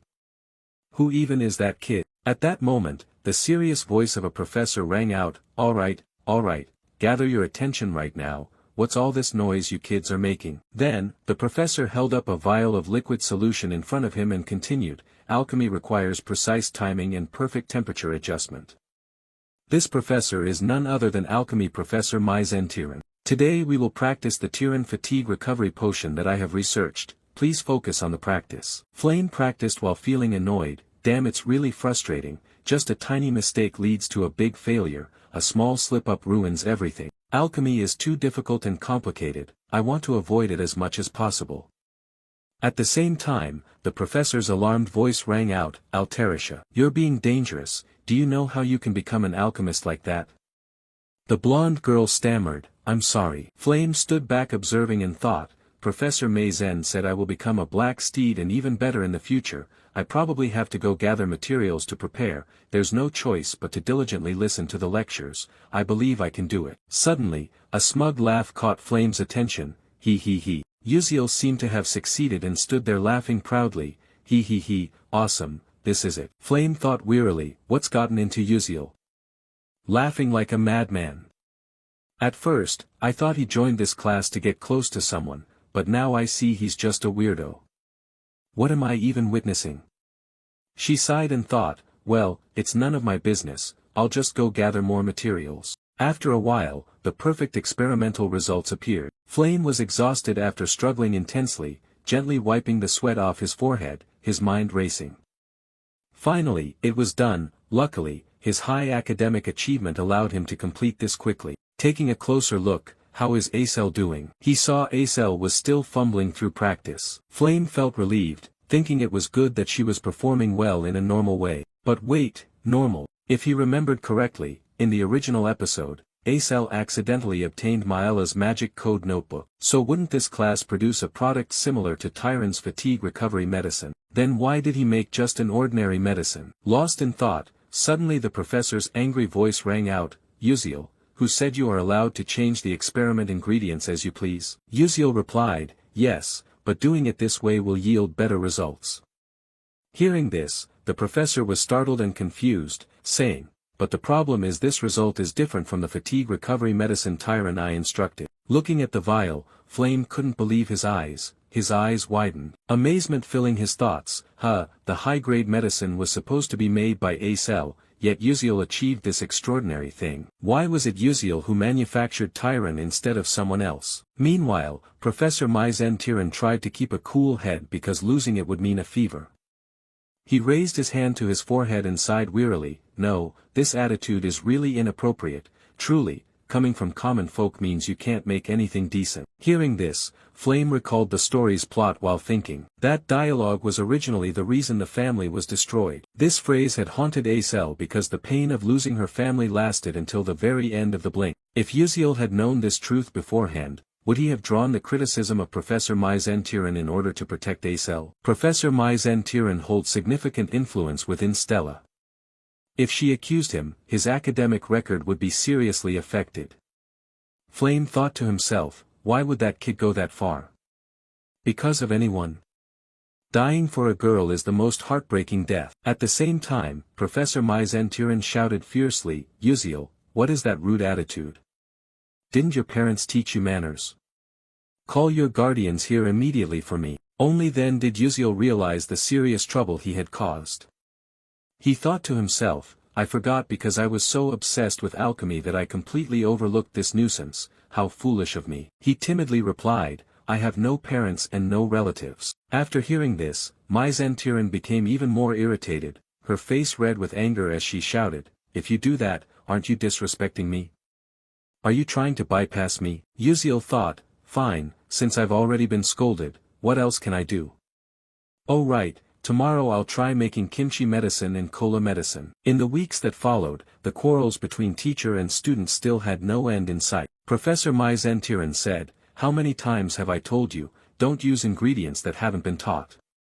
Uziel replied, but after slightly changing your method, the results improved a lot. Hearing this, the professor was so furious he could blow steam, shouting at a stubborn student, you really think you can do that? Immediately, Uziel adjusted his glasses and began analyzing the professor's position. A notification appeared, Tyron, 21% dark magic infestation level, feelings of inferiority and jealousy, pseudo-dark magic contract user, Professor Alchemist Episode 8 boss confirmed as dark magic infected. After reading it, seeing the professor trembling with indignation, Uziel thought quietly, good, everything is progressing according to my plan. Episode 8, the boss is infested by the dark magic Tyron. She is a villainous character who cannot overcome her emotions and has become dark magic. If the infestation level exceeds 90%, she will transform completely into dark magic. Below 50%, she cannot be detected by current magic. At 21%, since it's impossible to prove or report she is dark magic, the only option is to stimulate the infestation level above 50% to notify the Dark Magic Extermination Squad. If it were an ordinary dark magic infestation, there is a way to return before being completely controlled. But Tyron is a pseudo-dark magic contract user, having made a contract with dark magic through her own will. The seed of dark magic is sprouting, so she cannot return to her former self. Uziel thought, Episode 4 hasn't started yet, but I must prepare in advance since there is such a powerful boss, otherwise, other students might also become dark magic and threaten Stella. Tyron continued to threaten, if you don't change your attitude, don't expect good results in alchemy. Uziel sighed, damn, that's better anyway. If I attract attention, there won't be any damage, right? It seems that during the time doing exercises, I should maybe work out my muscles, I have to really make her furious. After a while, Professor Tyron divided the class into several groups. Standing in front of his group, Uziel held his head in despair, thinking, unexpectedly the practical test turned out to be a group exercise. Damn it, this is crazy. None of the students assigned to his group were happy. Everyone's face was gloomy as if soaking in a bath of misery. Acel was no exception. Seeing the tense atmosphere, Uziel awkwardly thought, oh dear, look at that, everyone looks suffocated and tense, why so stressed out, guys? He forced a smile and said, hello, I am Uziel. The others in the group responded one by one, I'm Sehun, I'm Maoliwan, and I am Acel. Maoliwan covered his face, crying and groaning, boo-hoo, our group is doomed, why did I have to be in this group? Professor Mage will give very low grades, students she dislikes, no matter how well they do, it's useless. After hearing this, Yuziel fell silent, thinking oh my god, it's all my fault, I feel sorry for you guys. Suddenly Acel spoke up. Come on, everyone, cheer up, are we really just going to give up like this? Another person stammered, but, before they finished, Acel continued. After all, in the practical test, at least 3 alchemists will come to assess compatibility. By then, Professor Mage won't be able to ruin our scores. Hearing that, Sehun and Marion became more excited, their eyes sparkling brightly. Without saying anything, the whole group turned and smiled as brightly as flowers. Perhaps a glimmer of hope was kindling in their hearts. Suddenly a voice spoke up, oh, then we just have to work hard. How fortunate, I also want to try once. Yuziel turned to look at Acel with admiration. Here was the savior. The girl was a bit surprised but ignored him, turned her head, and continued speaking. Anyway, the Type D enhancement drug assigned in this exercise isn't too difficult to combine with the knowledge we've learned, but we have to find really good ingredients. So who will find the fire lizard tail, the main ingredient of the demon medicine?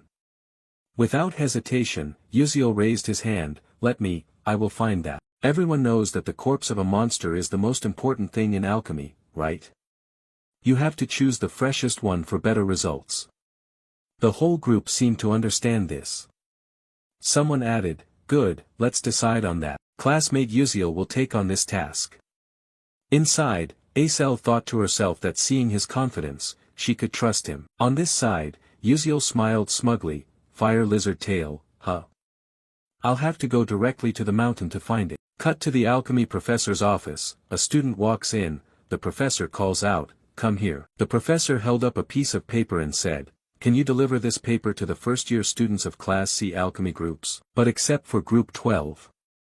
The student replied, yes, sir, I understand. The alchemy practical test will take place in front of professional alchemists. If you perform poorly, the path to becoming an alchemist will be blocked. The professor thought, Yuziel, just wait and see, I will show you the price of opposing the professor. Scene shifts to the private training ground of Class S, Acel is practicing magic.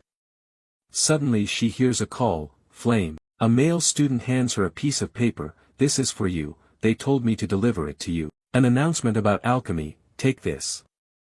Flame takes it and replies, ah, thank you. The male student adds, one more thing, absolutely do not tell any other student, you'll understand why, right? Watching his figure walk away, Acel sighs, students are just like that, meaning don't reveal this to Yuziel's Group 12, right? I should know better than anyone, think he's afraid of me or something.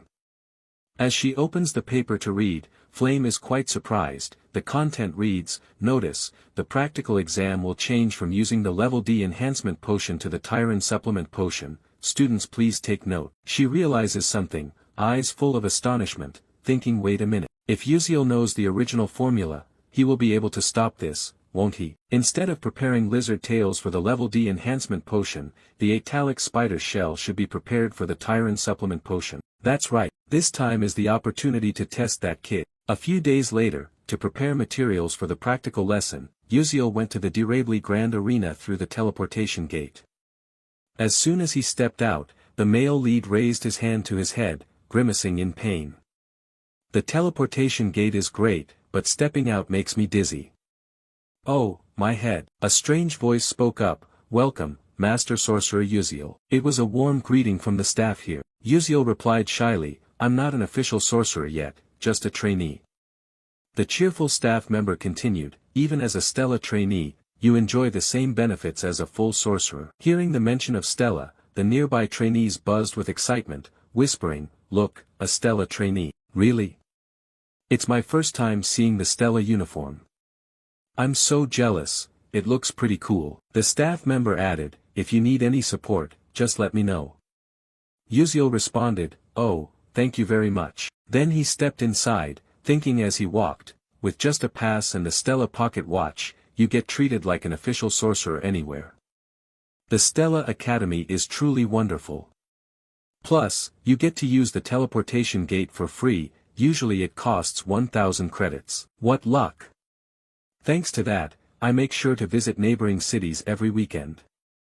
As a result, what I know is exactly like this world. He ventured deeper into the forest, scanning his surroundings and muttering, I think this is the place. Today's target is the level 2 fire lizard monster. Their strength and physique are slightly superior to regular beasts, but their magical defense and speed are formidable. They can only be defeated using level 2 magic or higher. Thinking further, I once hunted level 1 monsters and found it not too difficult, so level 2 probably won't be a problem either. Very quickly, Uziel sensed their breath nearby. He channeled mana to transform his magic staff into a sharp sword, silently preparing himself. He stood upright alone, concentrating intently. Across from him, a pair of blood-red eyes stared fixedly as if wanting to devour its prey alive. The fire lizard aimed straight at Uziel, but he was no rookie. With his keen instincts, Uziel immediately detected the enemy. With no unnecessary movements, he whirled around and delivered a deadly strike. Death came too swiftly. The lizard hadn't even realized what happened before it bled out and died on the spot. Who would have thought?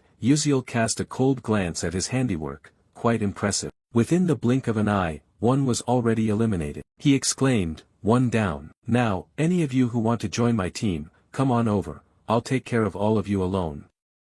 Suddenly, he was stunned by the scene before him. A few fire lizards were crawling clumsily closer, each one looked fresh and juicy. Uziel smirked. Now it's time to start gathering materials. Without further ado, he fiercely charged forward to attack, the results exceeding all expectations. Finally, the day of the practical exam arrived, and Acel suddenly widened her eyes in surprise. So fresh. Uziel answered nonchalantly, of course, who do you think I am, hee. Acel continued, all right, that's too much, now you also know how to choose ingredients. The protagonist replied, if you know, then be quiet. Acel was delighted, good, now we just need to combine them and it'll be done, let's do our best. At this moment, everyone's eyes were full of anticipation for the upcoming results. Professor Maizen spoke, is everyone gathered yet? Standing next to her were 3 other alchemists, who would be judging today. Maizen continued, as announced, the test will take place under the supervision of alchemists from the Alchemist Association. If you perform well, your path in alchemy will open up much more, so what are we waiting for? Let's start. Today's assignment is a Tiran supplement. Upon hearing this, Uziel's whole group widened their eyes, is she messing with us? Professor Maizen continued, has everyone prepared their ingredients? Acel panicked, sorry, Professor, we thought the assignment was a de-enhancement medicine. Maizen smirked coldly, that's true. But I have already announced the change of the assignment, haven't I? The assignment was changed to a Tiran supplement, right everyone? The truth was, the whole class knew, only Uziel's group was left out. A feeling of isolation and bitterness surged. The protagonist thought silently, she's playing dirty indeed, I can handle it, but if others fail, it'll be a big problem. I wonder if the original story has a part like this. At the same time, Flame glanced at Uziel's group. Feeling a bit guilty, then turned away. Her confused attitude made Uziel perplexed. Acel thought to herself, what is happening? Could it be that Uziel didn't know the original story's content? Why didn't he stop this from happening? Professor Maizen spoke up, student Acel, could it be that you prepared the wrong materials? Acel anxiously stammered, that. Maizen was irritated. For an alchemist pursuing truth, mistaking ingredients and losing sight of the goal was unacceptable. She smiled slyly, realizing there was no other way. It looked like Group 12 would be eliminated. Suddenly, Uziel raised his hand, wait, creating the Tiran supplement isn't that difficult. Professor Maizen was confused, what did you say? Uziel confidently declared, I will create it using different ingredients. And it will even be more effective than the professor's version, exactly my usual style. His arrogance made Maizen bitter and furious, yet she could do nothing. Thinking that the main ingredient for the Tiran supplement was Atalic spider venom, which contained a large amount of nutrients. And the Tiran supplement was made from that, yet he intended to use a fire lizard's tail instead, how insane. But all the better. Taking advantage of this, I will end his alchemy path in front of everyone. Just wait and see, that arrogant brat. Maizen exclaimed, very well. You have 1 hour to complete the Tiran supplement within the allotted time. Looking at the fire lizard's tail in front of her, Acel panicked. Hey Uziel, are you crazy?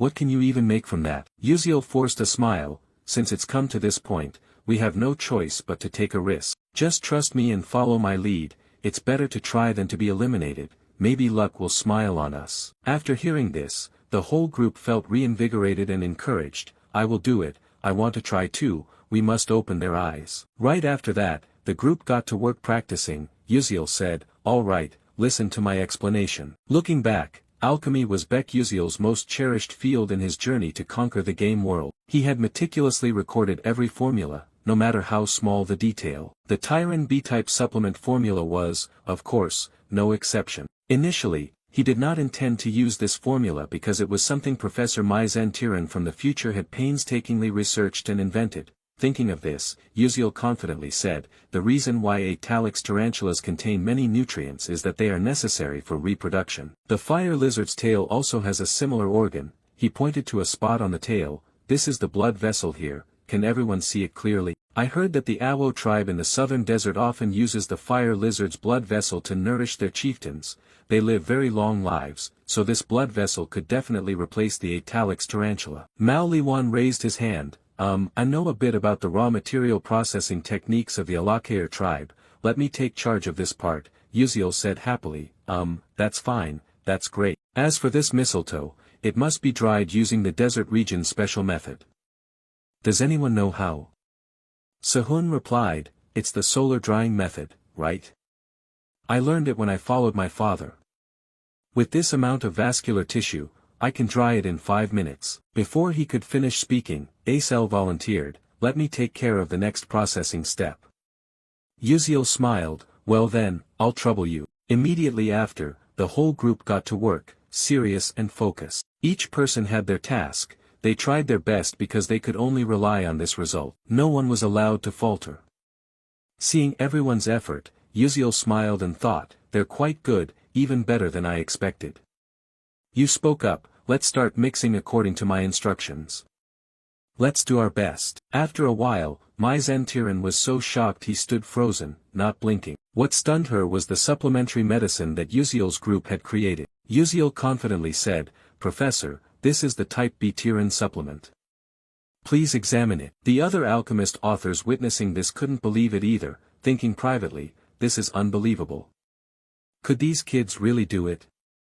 Although the exact results were not yet known, Mai Zentiran thought bitterly, ridiculous. Even I took many years of research to create the Tiran supplement. How can these kids say they made it and actually do it? How could they finish it so easily? A curious professor said, let me check it first. She reached out to absorb energy from the medicine vial, and her body gradually felt the energy radiating. Her eyes widened in amazement. Perhaps in all my life, I've never encountered such a miracle. Another professor asked, what do you intend to do? She regained her composure, though there were still some flaws, and quite a bit of raw material was wasted, but the efficacy was still better than our supplemental Tyran medicine. Upon hearing this, the whole group became excited, their eyes shining like headlights. The results far exceeded expectations, and luck smiled upon them. The other professors took turns examining it, praising it endlessly as excellent. The young people brought a lot of new and unusual knowledge, but one person was shaking with anger. Damn it, Mai Zentiran's face was scowling and annoyed. It looked pitiful, but whatever, haha. Mai Zentiran snapped, give it here so I can see. She took the group's Uziel medicine bottle to verify for herself, shocked to the point of having her mouth open wide, internally refusing to accept it. It couldn't be wrong. This drug applied the nutritional metabolism technique converting monsters into energy for humans, which she had researched. Clearly it was the perfect Tiran supplement. How did they manage to create a superior final product in such a short time? How could such an illogical thing happen? But then she thought, well, since I'm the one grading, don't think you're doing so well. Just blame the lack of raw materials and have it fail right here. But life isn't a dream. All of Mai Zentiran's calculations collapsed when an alchemist behind spoke up. It seems the group scoring 12 points is way too low, Professor Mai Zentiran. What do you think? Mai Zentiran thought bitterly, damn it, these old folks are here again. She gritted her teeth, resigned to accepting that the group with 12 points had passed. We succeeded. They passed the practical exercise successfully, but one person was probably so angry they were having a heart attack. Mai Zentiran's face twisted, and she thought to herself, I will deal with you later, Uziel. Just wait. At this moment Mai Zentiran's dark infiltration rate was increasing. A few days later, at the dedicated training ground for Class S, the trainees were enthusiastically practicing. After a while, Flame was exhausted. Finally finished, but I still have to go to class, I'm dead tired. Suddenly she widened her eyes as voices came from afar, it's okay, Ars Huang, you did very well. Right now, you're still better than the princess, don't cry anymore. Through Flame's eyes, a group of friends were comforting Ars Huang, the red-haired girl in the crowd. Flame thought to herself, that girl seemed to be known as a fire magic prodigy, but they said his rate of progress was terrifying. I've been training for years, yet sooner or later the princess will surpass my control abilities. Flame was shocked. Hong Baiyan's control abilities were supposed to begin developing only in the second year. So how did he manage it in the first year? Could it also be because of him? Thinking back to the alchemy practice, she found it strange. The formula for the type B Tiran supplement was originally discovered by the future Acel but was stolen and perfected by Mai Zentiran. Yet Uziel knew a version of the formula not present in the original work. It seemed that the original episode didn't include this detail. Wait, he knew future information but not the content of the original episode. Could it be that he's not a transmigrator but a time regressor?